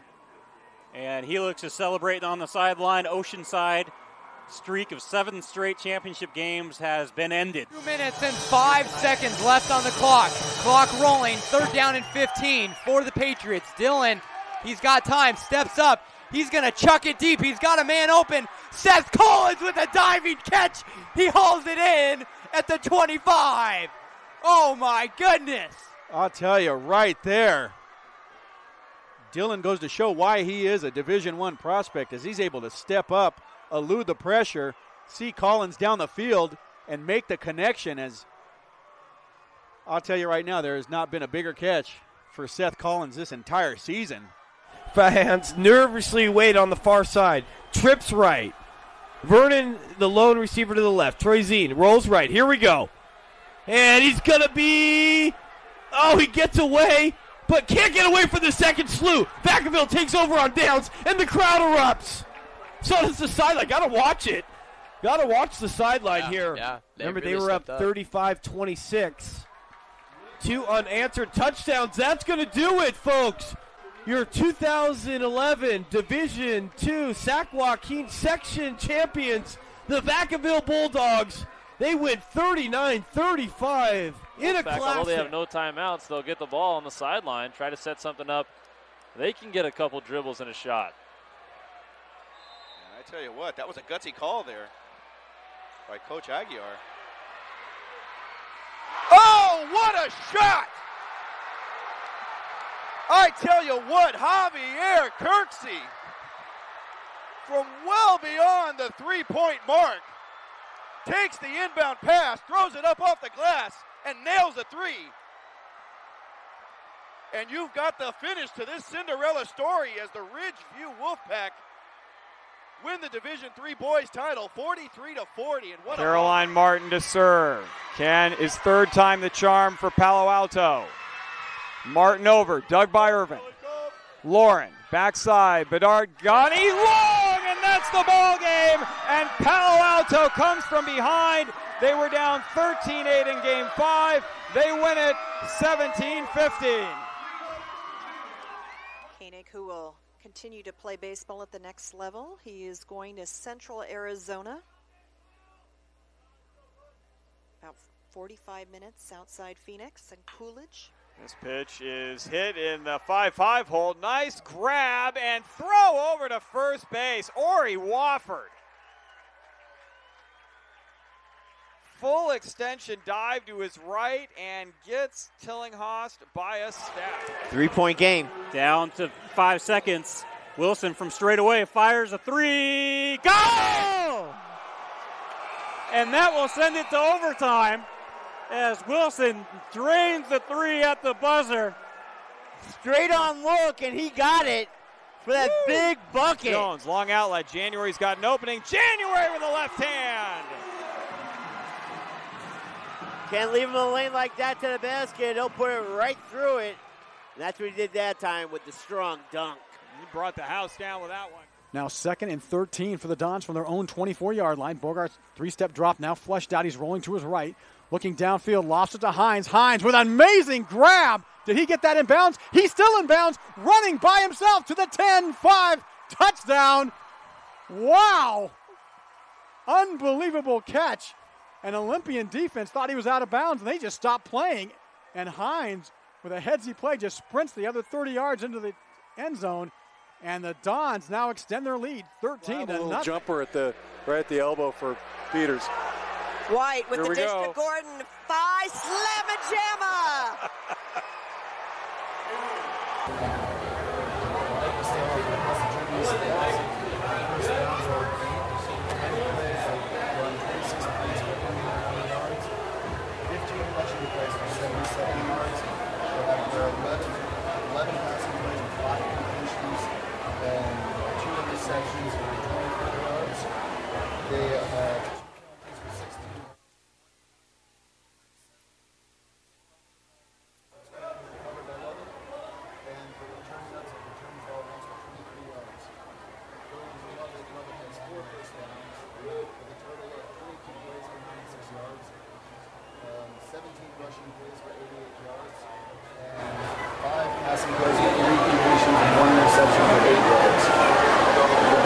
Lovett has 7 for 66 yards, and punts, Lovett's punted the ball once for 32 yards. And you mentioned penalties, 40 yards on one drive. That was a rough drive. That was a rough drive, right before the half. Well, the Lions are in another dogfight. It's good we don't have a game next week because we have, in two halves last week, one half this week, it has been a nail-biter. And I don't think we're 24 minutes away from much more than another nail-biter in this one. You don't disagree, do you? I don't disagree at all. So, by the way, what did you buy for candy for this game? I'm curious to know. Only peanuts. No Snickers, no M&Ms. So when you get to be a senior, you sort of move away from the M&Ms. True, and I've eaten a lot of them. You shouldn't have left them, buddy. Thanks to Park Summer Hour. We'll see him after the game. Your first half statistics, courtesy of Midtown Bank.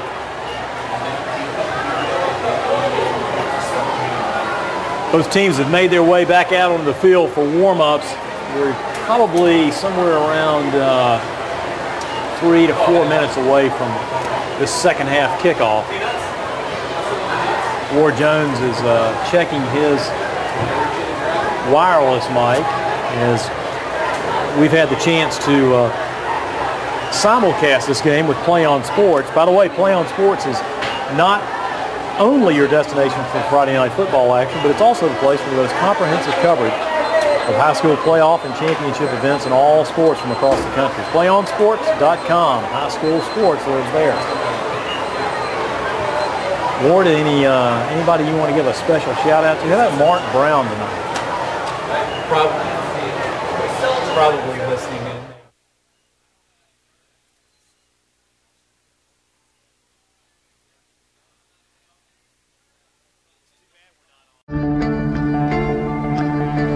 One match away from immortality. This is a total team effort.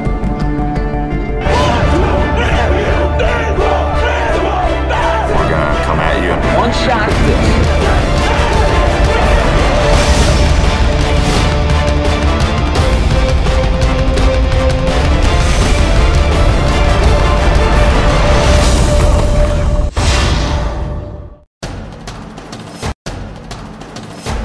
get a player up here. Oh, that's good stuff. All right, perfect. Prepare a Wiley Ballard graphic. Do you want me to start the stream? Start the stream. Camera 3. Beautiful. Oh, we're coming in on 1. For more information on how your school can join the Play On School broadcast program, go to playonsports.com/SBP.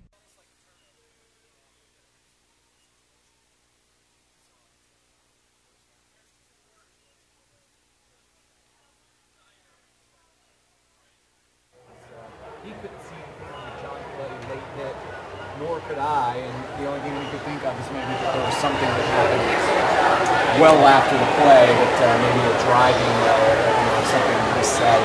That would seem to be very helpful for John Coletti. Tough call against him. Just to recap things for you if you're joining us late, Lovett scored with just 11:43 to go in that first period, 11:42 to go. Grant Haley scored on a 13-yard scamper as the Lions recovered a swing pass fumbled by Blessed Trinity. A great hit by Wynn Martin, forced the ball loose, picked up the fumble there. Very next play, sweep by Grant Haley, and a touchdown. 3 plays counting the kickoff, and Lovett's up 7-0. And then the Lions took advantage of another Blessed Trinity miscue to score with 8:44 to go as Candler went over from 1 yard out. And the scoring ended late in the second period as Blessed Trinity drove at 80 yards, as the Lord said, thanks to 40 yards and penalties against the Lions that allowed for Shelton on a perfectly designed draw play. Yeah, third and goal from the 15-yard line, and we blitzed on the outsides, and the middle was wide open, and the young freshman running back put a little juke move on about the 5, missed the tackle there. That was about the only person who even had a chance or even touched him. By the way, more scores courtesy of Thompson Reporting Services. Carver leads Spencer in the third period, 35-0, and LaGrange at the half, 21-17 over Noonan. That's for the pride of West Central Georgia.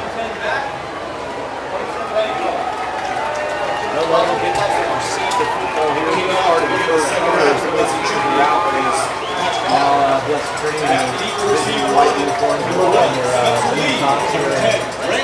Nice humid summer football night here as we're about to get away here in the third quarter.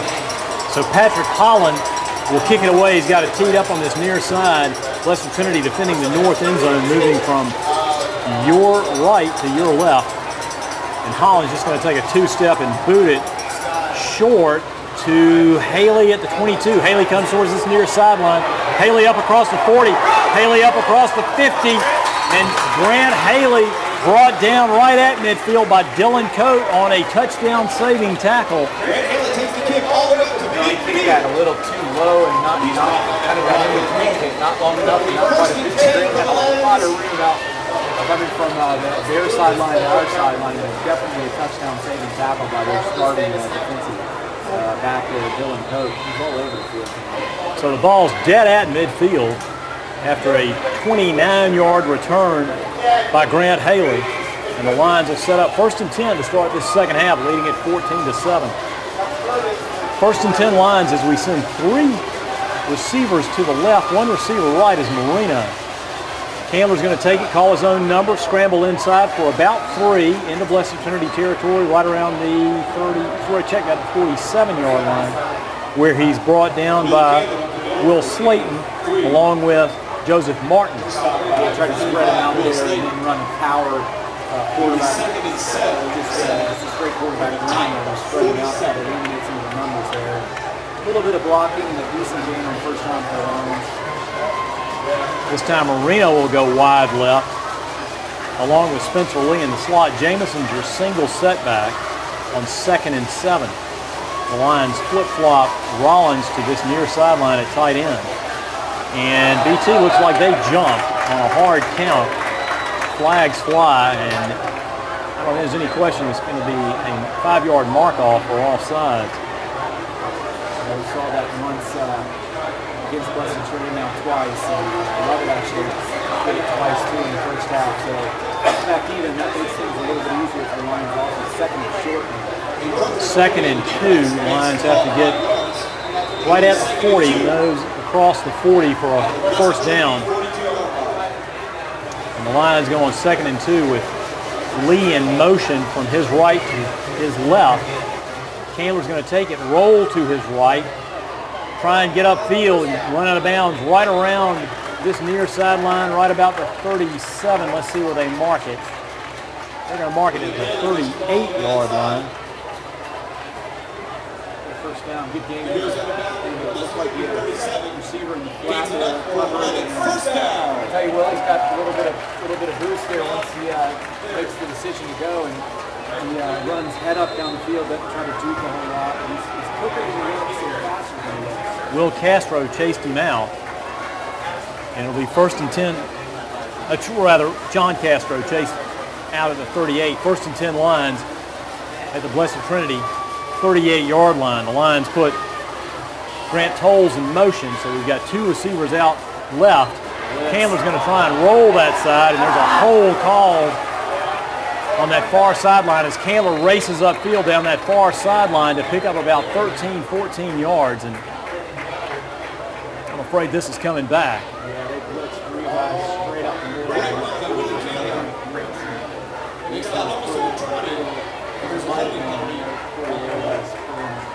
Guy got the arm there.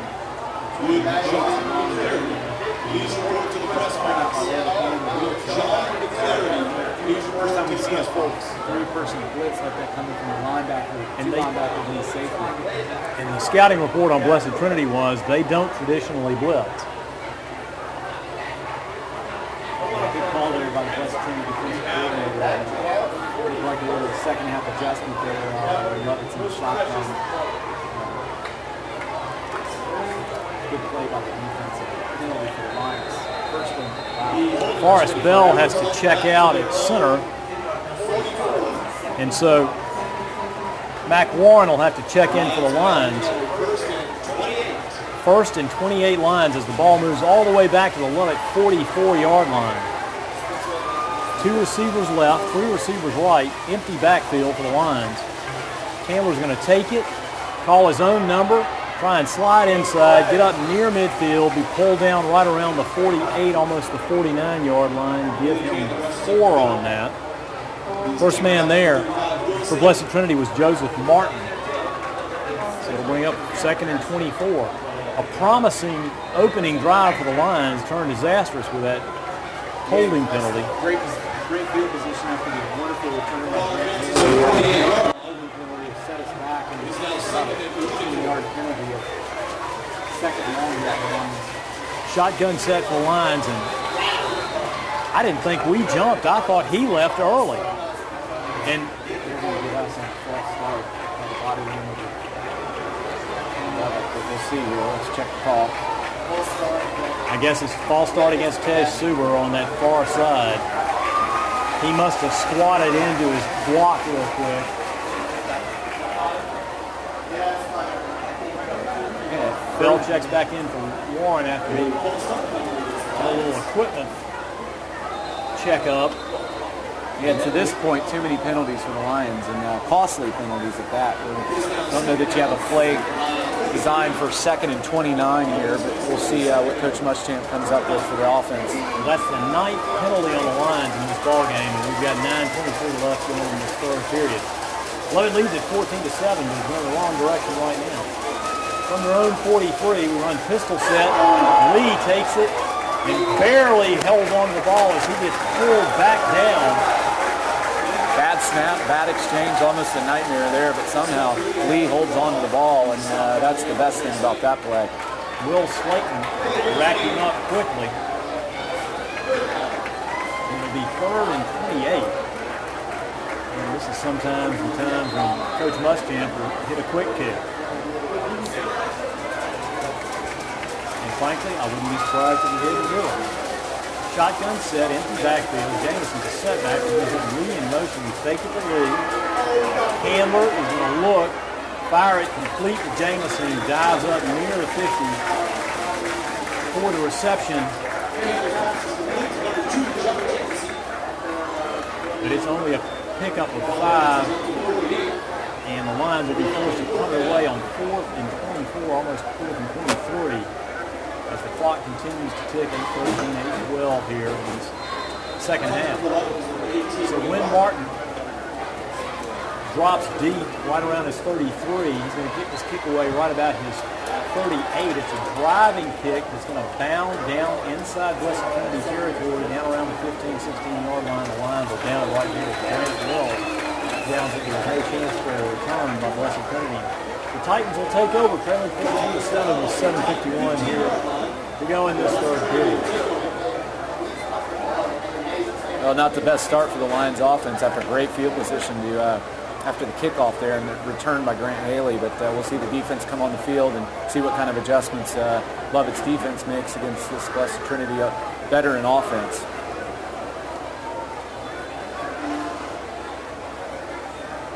So 1st and 10, Titans at the Blessed Trinity 16, moving from your right to your left. McManus motions his receivers to come back into the huddle. We'll see if a little bit of the heat comes into play. Last week we saw a lot of cramping in the second half by both teams, and especially Lovett. It was an eye set. Quick snap to Mertz. Mertz goes slicing off this near side, picks up about 2 up to about the 18. Got more yardage than I thought it would. I thought he was wrapped up around the 17. He's got a quick burst, and it looked like he was wrapped up back there almost at the line of scrimmage or even behind it, but he fell forward. A good surge there for about 3 yards. Coletti and a host of other lines brought him down. We'll call it a pickup of 3. Ball's just shy of 19. Lions still running that 3-5, that familiar 3-5 Coach Privich has had in place for many years. And now the Titans will have 2 receivers to this near side, tight eye set. Put a man in motion to this near side. He's going to try and fire it complete to Coate. And he just goes skipping out of bounds right around the 24-yard line. William Martin pulled him out right there. And they'll make it 3rd and 2 from the 24. They're not afraid to throw it, wing it around anywhere on the field. And the scouting report is true. We picked up the report that almost everything is kind of a short, quick-hitting pass, and that's been true tonight with the exception of maybe one throw down in the end zone, which was almost a throwaway. So it's 3rd and short here for Blessed Trinity. Big momentum kind of shift going here, potentially here in this play. So the Lions bunch it up as Blessed Trinity on 3rd and 2. Fakes it. McManus is going to roll out and throw it incomplete as Tyler Shiplett makes a great play on the ball, diving. I couldn't tell if he tipped it away. Pass was intended for John Davis up near midfield.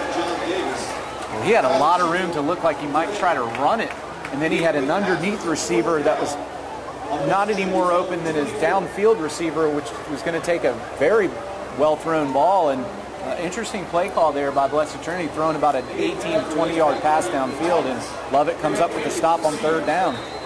Big play for the Lions there. So Blessed Trinity facing 4th and 2 from their own 24.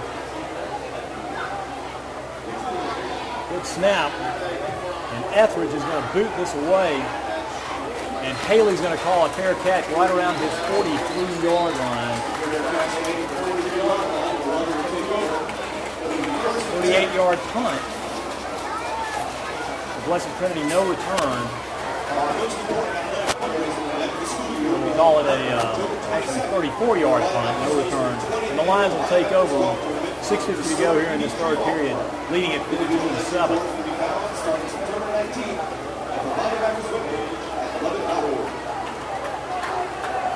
Well, let's see if we can get something going here on 1st down and get a nice gain and get a drive going. Shotgun set for the Lions on 1st and 10. Candler has Jamison as a single setback. He throws it underneath to Martin. Martin goes looking for running room and gets across the 45 up to about the 46. Probably picks up about 3. Miles Kinder brought him down right at the 47. So give him 4 to make it 2nd and 6.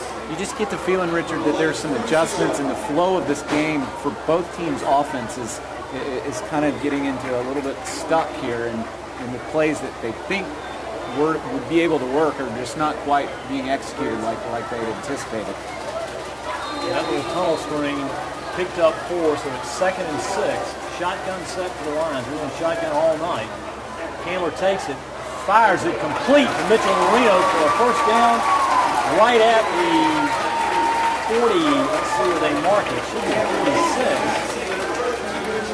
Should be enough for a first down, and it is. In Western Trinity territory, Kyle Evans hit Marino quickly. Marino went up high and brought it down. Well, formation dictated that successful play right there, as we had a lot of people over on the left side of the line and kind of single coverage over here on the right, and a well-thrown ball and a good first down completion on a quick throw, too, so that blitz couldn't get in there. 5:50 to go here in this third period. Lovett leads at 14-7 and faces 1st and 10 in Blessed Trinity territory. Lions in shotgun set, fakes it to Winborn. Candler keeps it himself, has a little bit of running room, scrambles ahead across the 45, down inside the 45 to the 42-yard line, getting 4 on that one. Well, good fake there, and kind of a few of the defenders went out to the left with Winborn, and the keeper had some room there. Quarterback Willie Candler, a nice little run, 4 yards in traffic. Sam Roberts tripped him up, and Miles Kendall along with Joseph Martin finally brought him down. It will be 2nd and 6 for the Lions. The Lions are in no hurry. They're going to milk as much clock in this game, I think, as they can, even though it's third period. Shotgun set for the Lions on 2nd and 6. We put Winborn in motion. We hand it to him running wide. He tries to get wide. He's up across the 40, down inside the 35, and hit hard going out of bounds. Chris Keegan laid the wood to Winborn, and Winborn picked up 8. Great block there on the edge by Grant Tolles, junior wide receiver, holding the edge there and not holding, so we could spring Winborn for a big gain and a first down. Good drive going here by the Lions. Much needed too, by the way. So 2 critical first downs for the Lions thus far. And would be very, very nice. 1st and 10 Lions at the 34, just wholesale shifting right now. Pistol set and leaves with tailback. Candler's going to take it, fake it to Lee, look for Jamison, roll out this side. He completes it to Jamison. Jamison tries to fight back inside, picks up about 3. Down to about the 41, just inside the 42, about the 41.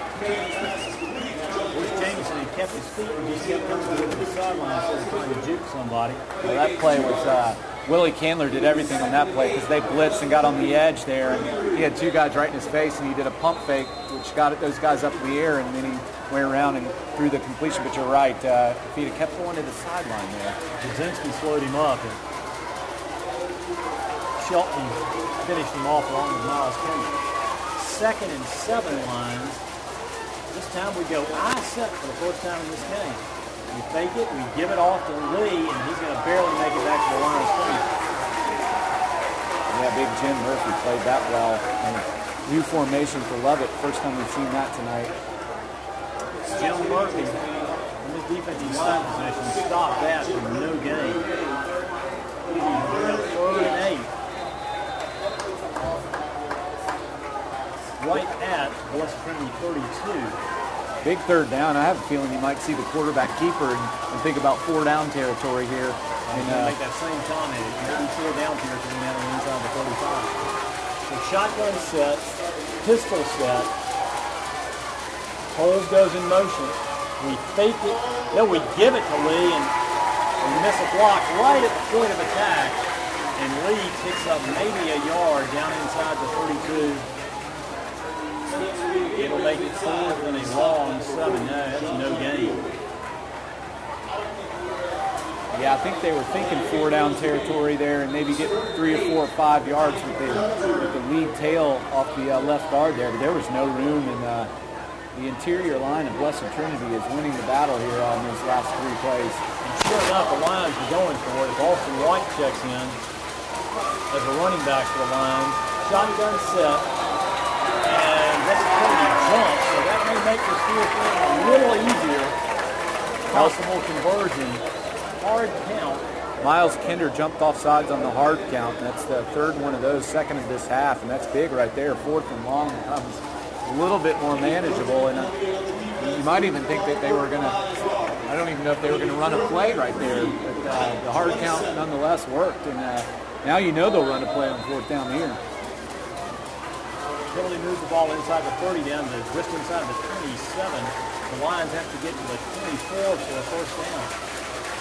It looks like Coach Munskamp is going to call a timeout, and he does. With 2:16 to go here in this third period with the Lions leading 14-7. So a timeout on the field. Lovett leads at 14-7. What is the annual fund and where do its dollars go? Whether it's inside or outside of the classroom, the annual fund helps Lovett live up to its mission of nurturing the whole child, mind, body, and spirit. As is the case with fellow independent schools, the annual fund is a yearly fundraising appeal to bridge the gap between the total cost of running the school and tuition revenue. Tuition alone cannot fund the entire cost associated with the private education at Lovett or any other independent school. Tuition only covers 80% of our school's annual operating budget. Lovett relies on gifts to the annual fund to raise a portion of the additional 20% needed to sustain the school's commitment to providing each student with the highest quality education possible. Scores courtesy of Thompson Reporting Services. Some early third period scores. North Hall leads Chestatee 14-7. Buford leads Elbert County 7-0, and Dawson County over Lumpkin County 28-0. All those scores courtesy of Thompson Reporting Services scores. So the Lions face 4th and 3 on the West Kennedy 27 shotgun set, 2 setbacks, Lee and Jamison. Blank, Handler takes it, calls his own number, tries to come to this near side. He's got the first down. He's down inside the 25, just shy of the 23, but he's picked up just enough for a Lovett first down. And Pat Jasinski with yet another tackle, but it was just enough for Lovett. The Handler went down right at the 3. That big fourth down call, and they went to the bread and butter play and got just enough for the first down. See more confidence with Willie every game, the Lovett sophomore quarterback. He gets better and better each week. First and 10 Lions from the Blessed Trinity 23, shotgun set. He fakes it to Lee, pump fakes, and he's going to float it deep. Wide open. Complete. Touchdown Lions. Jack McGranahan alone on this near sideline, catches it in the end zone. The Lions go up 20-7 with a minute 49 to go here in this third period. What a play. That was a great execution, great play call. Like I said, wide open. Jack McGranahan in the end zone, well, just shy of the end zone, and a perfectly thrown ball, and an easy score for the Lions after such a hard-fought 3 or 4 plays there to get the first down on fourth down there. Mac Warren to snap. Luke Hart to hold. And Brendan McGowan boots it through. Your new score, Lovett 21. Blessed Trinity 7, minute 49 to go here in this third period. Richard, you just got the feeling that with a 14-7 halftime score and the game getting a little more competitive and a little more of a true trench battle, the next score is going to be hugely important no matter what team it was. The Lions get the big drive there and the big fourth down conversion, and then the home run after that on a beautiful throw and catch and a nice touchdown drive. And take the lead 21-7 with a minute 49 left in the third quarter. Big drive by the Lions. It wasn't the prettiest pass we've seen Royce Handler throw, but McGranahan, give him credit. He hung in there, waited on it, and took it in stride and stepped right into the end zone and scored. That Lovett drive covered 57 yards in 9 plays, the capper being the Handler to McGranahan, 23-yard touchdown pass. Drive hit 5 minutes and 1 second.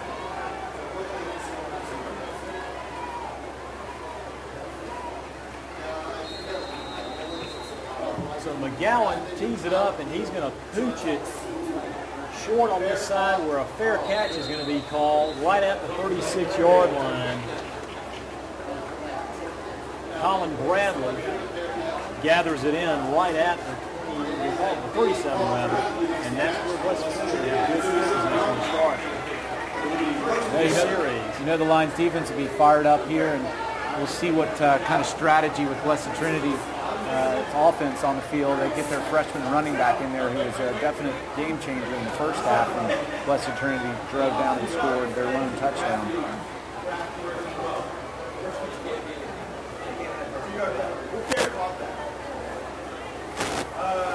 The officials are taking a little bit of water time there. I can't blame them. It is a humid night.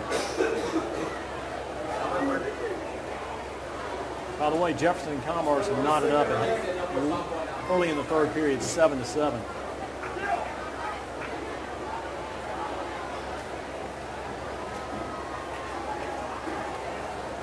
So Blessed Trinity will huddle back around their 30-yard line. There's a little bit of question whether the ball was on the 39 or the 37, but they got it straight. It's back on the 37. So first and 10, Blessed Trinity from their own 37. Here's an eye set. Shelton's your running back. He takes it, comes up this side, and coming up hard was little Spencer Lee. Great tackle. He dropped Shelton right at the 38-yard line. Play game one. He got him good and low. Spencer Lee. Good form tackle. When you're our size, the little guys, you got to go down low and get those backs, and that was a perfect form tackle on the low side there. I think Paige Lee may have taught him how to do that. Second and 9, Blessed Trinity. You send one wide out coat out to that far right side. Eye set. Shelton is your tailback. Man in motion to that far sideline. McManus is going to take it, hand it off to Shelton. He's going to try and scramble inside, and he just sort of leans backward and fights ahead for about 2 up to the 40. And he's brought down there by Wesley Anthony, along with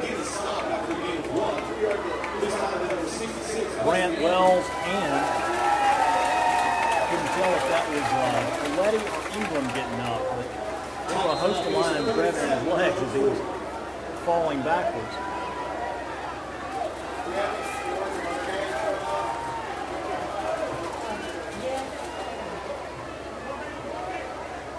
On third down, McManus is in trouble, and he's going to try and keep it, but he gets away from one man, gets away from another, and fights ahead over across the 50 and makes a nice run. He couldn't wrap him up. I don't know what happened. Wells thought he had him, and so did Wesley Anthony think he had him wrapped up. Give McManus credit. Yeah, that was just an all-out effort by the quarterback, break a couple tackles that were going to be well short of the first down, and he not only gets the first down, gets a few yards after that, and that's an all-star play right there by the senior quarterback. 4 seconds, 3 seconds, 2 seconds. Are they going to call it? Yes, they did.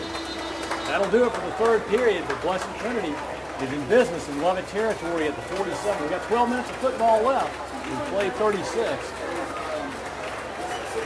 And Lovett leads it 21-7. I want to thank our sponsors on the Lovett Football Network. We're fortunate to have the sponsors that we do, because without them we could not do these broadcasts. Ruth's Chris Steakhouse, Midtown Bank, GeorgiaPrep.com, Omni Contractors, Verizon Wireless, Play It Again Sports Buckhead, Thompson Reporting Services for real-time court reporters, Jonquil Sporting Goods, Surf Corp, virtual offices, and Camelli's Gourmet Pizza Roll. Got a break. 4-4 in the top of the sixth. Braves got down 1-0, then got up 4-1, and then gave up a few runs. Now it's 4-4. Who are the Phillies pitching? Halliday has been knocked out of the game. Doc Halliday. Aguilar pitching for the Braves, unpredictable. No. Minor just got knocked out of the game, I believe. With a 21-7 lead here at the Riverbank. Lovett over Blessed Trinity as the fourth quarter is about to get underway. And thankfully, Richard, we have not seen any reoccurrence of the cramping issues that you would have squinted and dreaded to see that we saw last week, especially from 2 of our key players. And so maybe a lesson learned there. It's the guys' hydration. I don't ever remember having cramping issues ever in the history of my athletic prowess, but maybe that's more about me than actually cramping issues. Or I didn't have a whole lot of muscles to cream. 12 minutes of football left, and Blessed Trinity has its first and 10 in Lovett territory at the 47. I set, McManus takes it, runs play action, rolls to this near side. Looks, he's going to keep it himself, and he's going to get brought down. Tyler Shiflett picks him up as he dives ahead and goes down right around the 42-yard line. That play picked up 5 yards.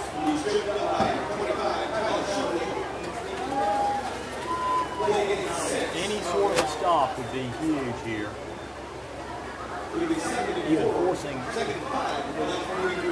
Even forcing a long field goal would be huge. Yeah, they're going a lot to play action now and putting the ball in their quarterback's hands, and I guess you know why, with the senior leader for Blessed Trinity, the playmaker. We've seen him a long time for him. 2nd and 5, the Lovett 42, offset I. Long, hard count. McManus takes it, runs the trap. Shelton has some running room, but he gets hit quickly by Charlie Ingram. Ingram spins him down right at the 40-yard line, getting 2 on that play. Sure tackle there by Charlie Ingram. They're going to be short of the first down by a couple of yards, so a good open field tackle by Lovett's defense there, forcing a third down, 3rd and 2.5. 3rd and 3, 10:42 to go here in this final stanza. Lovett leads at 21-7, but Blessed Trinity is scratching and trying to get 3 yards and keep this drive alive. Lions walk up like they're going to blitz. McManus hands it off to Shelton. He gets hit in the hole. Coletti and Ingram finish him off on the other side of the 40. John Coletti stuffed that hole, and then Charlie Ingram finished it off, and they're going to be well short. He probably lost at least a half a yard right there. Great play again on 3rd down by Lovett's defense. That's been their best asset throughout this short season so far, and again tonight. 4th down, looks like Blessed Trinity has no choice but to go for it with 9:58, 57 and counting here in the 4th quarter. Lovett leading 21-7. 4th and 3. Got to get down to the Lovett 42-yard line. I set. One receiver right, one receiver left. Shelton is your setback. He's going to take it, float it, wide. Coach may have run that route a little too deep. I think he was trying to only run it to the marker and come back for it. He ran it about 2 yards behind. It was kind of the quick hitch there, and it looked like he turned in instead of maybe turning out, or like you said, the pattern went too deep, and that wasn't even close, and a big stop on 4th down again for the Lions defense. Coverage out there was pretty solid as well. And give Will Garrity credit for putting those big, tall arms up and forcing a little bit of a high late throw. Shotgun set for the Lions on 1st and 10 from their own 40. We hand it to Lee. He cuts inside. And he picks up about 4. Running hard off this left side. Good block there by John Jamison on the edge to get the allow for that play to gain positive yardage. Sam Robertson, Will Slayton hitting, but not before he picked up almost 5. Ball's just shy of the 45-yard line. Lions lead at 21-7 here on the Riverbank. And the clock's going to tick inside 9 minutes before the Lions get this play off. Shotgun set, 2 receivers to this near side to the left as the Lions move from your right to your left. Jamison's your single setback. Now we're going to put Lee in motion. We hand it to Lee again. He cuts back inside, keeps scrambling his feet, and he's going to fight ahead for about 4 up to near the 49-yard line. Spencer Lee really moving those feet. He's running hard right there, and a good block at the interior line to spring that play, and then good second effort for the extra yardage, and Lovett's up quickly on 3rd and short. Carter McManus, Kyle Evans, along with Sam Roberts, brought him down, but we'll bring up 3rd and a long one. Shotgun set. Cameron's going to take it. They're going to run the trap, and he goes down just shy of the 50. He lost his feet. And the Lions have decision time here. Yeah, the big right end. I think John Yu read the play pretty well, but I think, like you said, the slipped and didn't get his feet kind of going where he wanted, and it's going to be 4th and short, and it looks like Lovett's bringing on the punt team. Well, he keeps the clock running at least. And Wynn Martin will drop back inside his 35-yard line.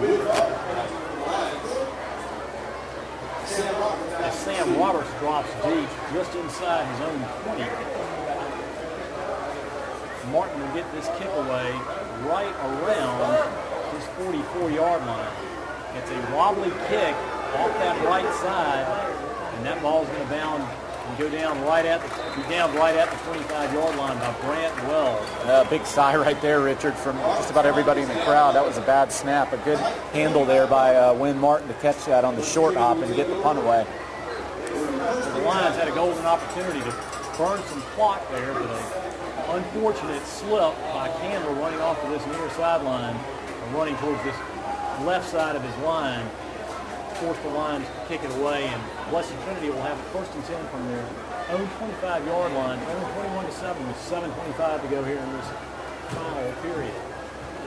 There are 2 receivers to the right, 1 receiver left. Mertz is your tailback. McManus is going to fake it to Mertz, roll to that right side, and slip down. He went to set his feet, and he slipped down. And Ward, there's no question in my mind. We know exactly what that is. Yep. At this time of year, at this time of night, that field on that side is slippery. It's every time. Yeah, it's almost like a marine layer in San Diego or something. But all of a sudden, you hadn't seen a slip, and now we've seen two plays in a row where there's been a slip. Because he's very near the river. 2nd and 13, we'll call it. I set, 2 receivers right, 1 left. He fumbles it. McManus comes up with it, and he gets hit hard. Mertz gets hit in the hole, and that play may have lost 2 yards. Corey Erdos was in there and busted that play up along with a couple other guys. And Erdos hit him so hard his helmet fell off, and now he's got to come out of the game. In fact, he busted a chin strap. He hit him so hard that time. That was the football was just on the other side of the corner. Bad timing, like you said. Quarterback fumbled the ball, and then the handoff got a little off. And our defense, we read the play right away, and they lost yardage. Big play to the defense. 3rd and 15. I set, offset eye. Bradley up ahead. Fakes it to Mertz. He floats it way deep. Picked off. Grant Haley picks it off at the 41. McManus floated it a little too high, and Haley came up and picked it off. Pass was intended for John Davis on this near sideline, and Haley would get his 2nd interception of the ball game. Yeah, the 3rd turnover overall, and that was a wheel route with the guy coming out of the backfield, and he floated it up, but had no vision of Grant, who was playing kind of deep coverage over on the sideline, and Richard, he tiptoed and caught that ball like a wide receiver, held on to it, both feet in bounds, and then fell out of bounds. Another great play by Grant Haley, who's can't say enough about how good he is. So the Lions are in business on yet another Blessed Trinity turnover. 1st and 10 Lions at the Blessed Trinity 41. Shotgun set. We hand it to Lee on the trap play. Lee goes scrambling inside, down inside the 35 to about the 34-yard line. Give him 7 on that play. Well, we're getting them back on their heels a little bit, and it's starting to show here a little on the offensive execution for the Lions. Jasinski and Casper brought him down. The Titans are substituting really freely on that defensive front. They've got some guys who have really hustled in this ball game. Yeah, I hope we're painting the picture good enough to let you guys know listening. This is a hard-fought game and a lot of good hitting going on both sides of the ball for both teams. 2nd and a long 3 for the Lions at the 34. Shotgun set. Jameson's your single setback. Campbell puts Lee in motion, calls his own number, looks inside, stutter steps, makes another move inside the 30, down inside the 25, goes Willie Campbell for about a 12-yard pickup and a Lovett 1st down. Well, sometimes the timing of the play going a little bit slower, not at quite full speed, is better, and that's indication there because he stutter step, let his blockers get for him there, and ended up getting the 1st down and more. Blessed Trinity calls timeout on the field. That's Blessed Trinity's 1st timeout of this 2nd half. And so with timeout on the field, 5:12 to go, Lovett leads it 21-7. Breakthrough Atlanta is a 6-year tuition-free academic leadership development program that matches high school and college-age volunteers and aspiring teachers with underserved middle school students from Atlanta's public schools. The program teaches college preparatory and personal skills that increase these students' chances of college admission. Breakthrough Atlanta is dedicated to improving the education of motivated students and inspiring young people to enter the field of education. and its teacher interns program provided an intensive hands-on teacher training experience for college students who have an interest in education. More information about this one-of-a-kind program can be found at breakthroughatlanta.org. Well, 5:12 to go here. Lovett, first and 10 of the Blessed Trinity 23. Can you milk 5:11 out on this drive? You'd love to run about 4 or 5 straight plays and get about 3 or 4 yards each play and maybe end up getting a score. Shotgun set for the line. Pistol set. We toss it to Lee, running this near sideline. He cuts inside. Running hard, Spencer Lee. They're trying to strip the ball away. And let's see. It looked like they did strip it, because I saw a beanbag come out. Let's see. Yeah, they stood him up. The near side ref threw the They did. They beanbag. stripped it, and Lovett was fortunate. Conrad Kinsey was there to recover it. I mean, they were ripping at that ball. 6-yard pickup for the Lions, but John Castro, along with Pat Jasinski, brought down Spencer Lee, getting fouled in the play, almost 6. Ball's inside the 17-yard line, we'll call it. So 2nd and 5 Lions. Shotgun set. 2 receivers out wide, right. Holes is in the slot. Conrad Kinsey is wide right. Winborn goes in motion away from the formation. Hammer looks for running room and sort of slides down, looking for a little bit of a gap, and goes down right about his 17-yard line. Play maybe picked up half a yard. Yeah, we're seeing the clock move here, sticking to the running game here as it's 3rd manageable, and Lions working the clock here with a 21-7 lead, and that's a big play. Two plays ago, Richard. They stood him up and worked the fumble loose, but a good recovery by the Lions, and something that might go unnoticed. And Jasinski with about his 1 millionth tackle for the Titans. Shotgun set for the Lions again. 2 receivers right, 2 receivers left. Jameson's your single setback in 1. Winburn in motion. Campbell calls his own number, tries to follow right behind Will Ewing, and he picks up 3, 4, almost 5 yards. And let's see if it's First enough down. for a first down. It is enough for 11 first down. Well, maybe we should give a mention out to these big offensive linemen for Lovett. Will Ewing, a senior. Forrest Bell, a senior. Corey Erdos, a senior. Bennett Gwynn, a senior, and our lone junior, Ted Subro there. Great job by the Lions here in offensive line in the second half, springing the blocks and the yardage for the Lions. And nice job of following Will Ewing that time as he pulled. Shotgun set for the Lions on 1st and 10 of the Blessed Trinity 13. Clock's inside 3:05. Man in motion this near side is Lee. He cuts back inside, looks for running room, and he barely makes a yard down to maybe the 11. He ran right into Miles Kinder yet again. And I mean, Kinder wrapped him up right at the 16. So the play gains a yard.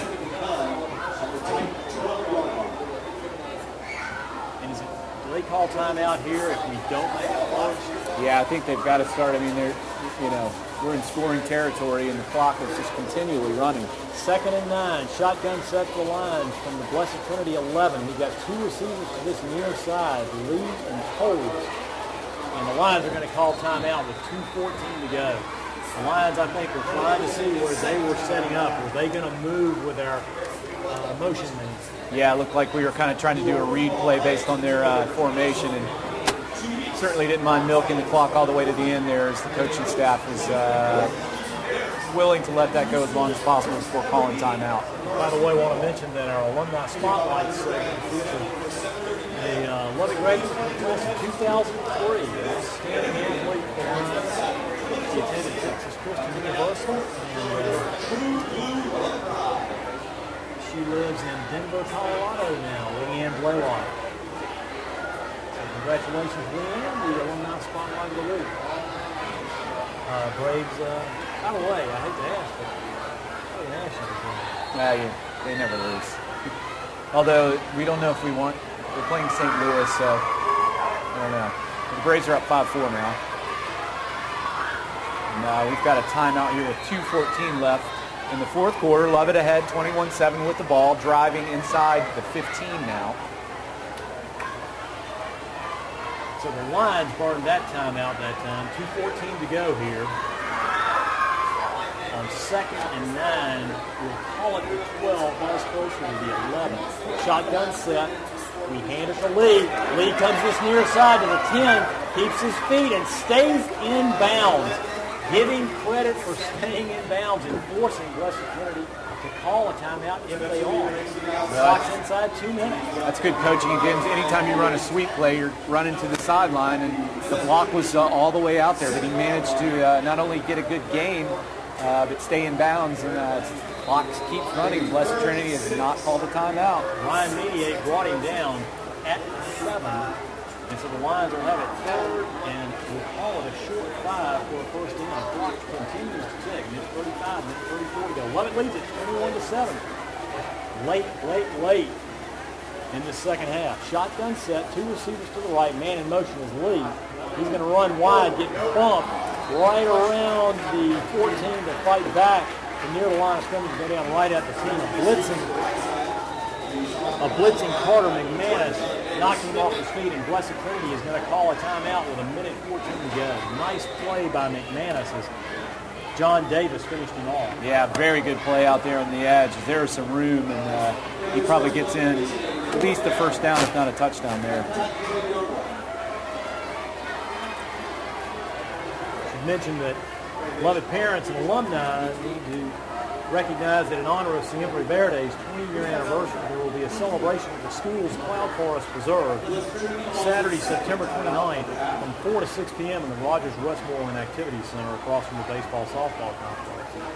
If you are one of the more than 1,000 visitors that have trekked the Lovett South Campus in Ecuador since 1992, you're invited to join for an all-adults-only reunion to celebrate this special anniversary of the founding of Siempre Verde. Brendan McGowan comes on to attempt what would be a 27-yard field goal. Warren snap is through. All right. And McGowan boots it through. Nice hole by Luke Park. And that 27-yard field goal makes your new score 11-24. Blessed Trinity setting with a minute 10 to go here.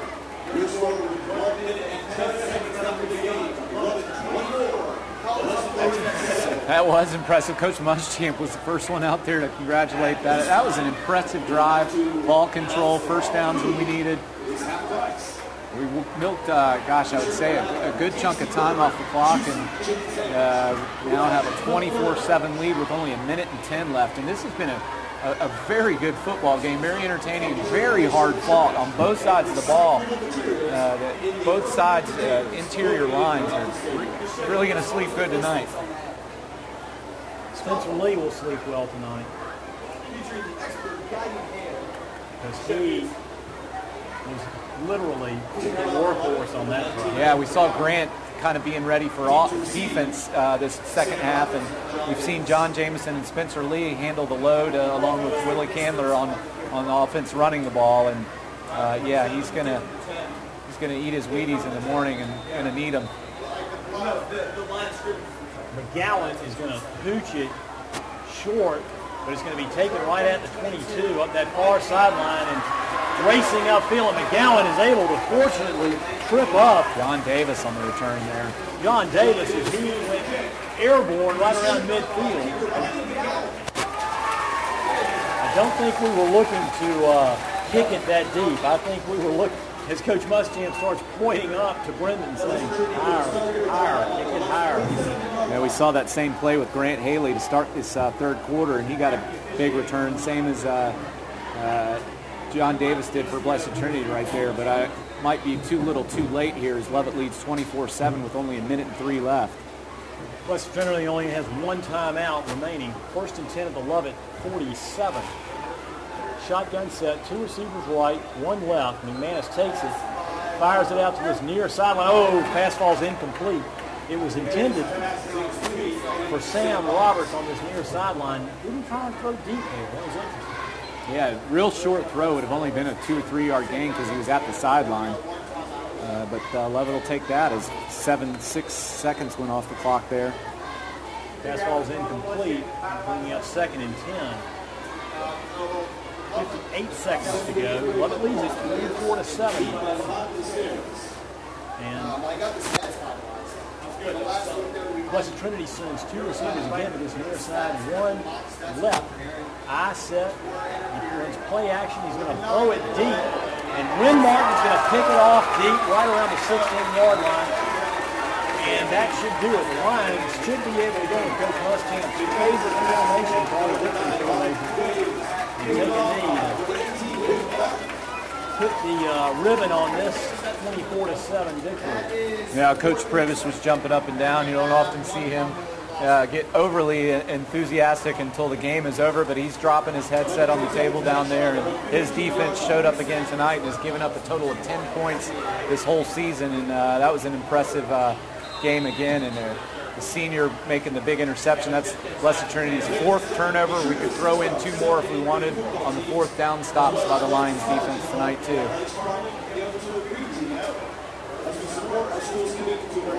So the Lions go into victory formation. Candler takes a knee. And that'll run the clock down, probably down to somewhere around 24 seconds. Make it 19 seconds before it's reset. And the Lions will only play after one more play. To give Lovett credit, they took advantage of what they needed to take advantage of, and that is some gifts from Blessed Trinity. 2nd and 10, and again, Candler takes a knee, and that's going to do it. 14, 13, 12 seconds to go. So Lovett stops the Blessed Trinity winning streak here on the riverbank. Blessed Trinity has won the last 2 times they had visited here on the Lions. Won the last 2 times they visited Blessed Trinity. So finally, the home team wins in this series. And Lovett goes to 2-0 on the young 2012 season, while Blessed Trinity drops to 1-1 after beating Westminster last week. 5-20.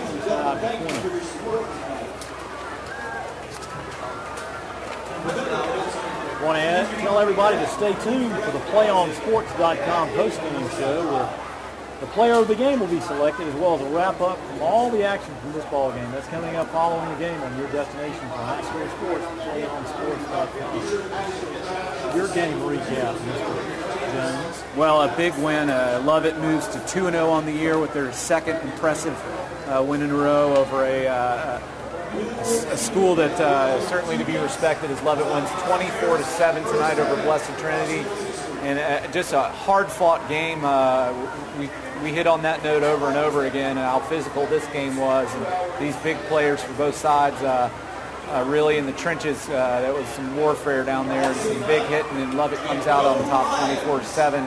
As really the name of the game, as with anything in football, really comes down to who makes the least amount of mistakes or who forces the other team into big mistakes. And that started from the 2nd play of the game after the kickoff, and Lovett forces a turnover on Blessed Trinity's 1st offensive play, and a big hit by Wynn Martin on a pass, and Lovett recovers the fumble. Next play, 1st offensive play for Lovett, they score on a touchdown run by Grant Haley, and 2nd possession for Blessed Trinity, they turn it over again, and Lovett immediately takes a 5-play drive and gets great field position, turns that into a touchdown. So it's a 14-0 lead right away for the Lions, and they don't necessarily cruise to a 24-7 victory, but a 14-7 halftime lead, which you felt.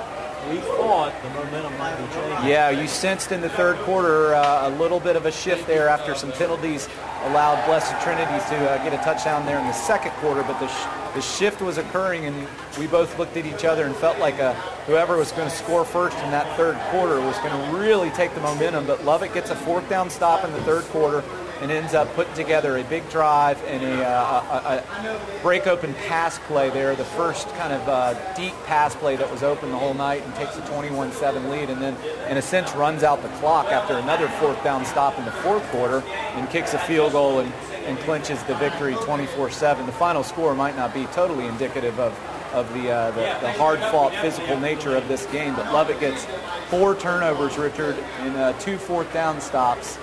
and en route to a 24/7 victory, and that's going to pretty much sum up your post-game wrap-up there, thanks to our sponsors. Next game, we got a nice off week scheduled there, and we heard Coach Muschamp say it allow everybody to catch up both academically, physically, and we'll take on the big guys from Marist over there, not too far away for the first time in forever. That's a 7:30 game here on the Riverbank 2 weeks from tonight. Not next week, but 2 weeks from tonight, September 14th. And we're hoping that Alan Chadwick got his 300th victory for the War Eagles up at Clark Central tonight, because we hope he might play for his 300 here on the Riverbank. Next, 2 weeks from now, Friday, September 14th. I want to thank our sponsors, Ruth's Chris Steakhouse, Midtown Bank, DrearThePrep.com, Omni Contractors, Verizon Wireless, Play It Again Sports Bucket, Thompson Reporting Services for real-time court reporters, Jonker Sporting Goods, Servcorp Virtual Offices, and Camelli's Gourmet Pizza Joint. Also want to give production thanks to Kerry McIntyre, our Sports Information Director, Laura Kaufman, our Assistant Athletic Director, Steve Franks, our Athletic Director, Karen Willingham, our Athletic Operations Coordinator, also Park Summer Hour, our statistician, Nina Stallworth, one of our producers, along with Brad Cox at GeorgiaPrep.com, David, Sean, and Owen at All In Broadcasting, the District Attorney's Band for the music they provide, and a special thanks to Mark Jones, who manages our broadcast equipment. We'll skip the final statistics for tonight because we're trying to exit the press box and finish cleaning up. But let me give you some final scores. Stevens County, almost final score. Stevens County leads Franklin County. Late third, 19-14. Final score: North Hall 29, Chestatee 14. And late third period, Buford leads Elbert County 7-3.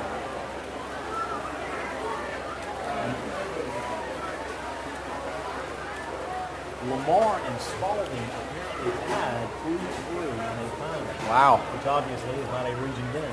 That's courtesy of Thompson Reporting Services Scoreboard. Well, we'll see each other in 2 weeks. I enjoyed my golf round with you last Friday. Yeah.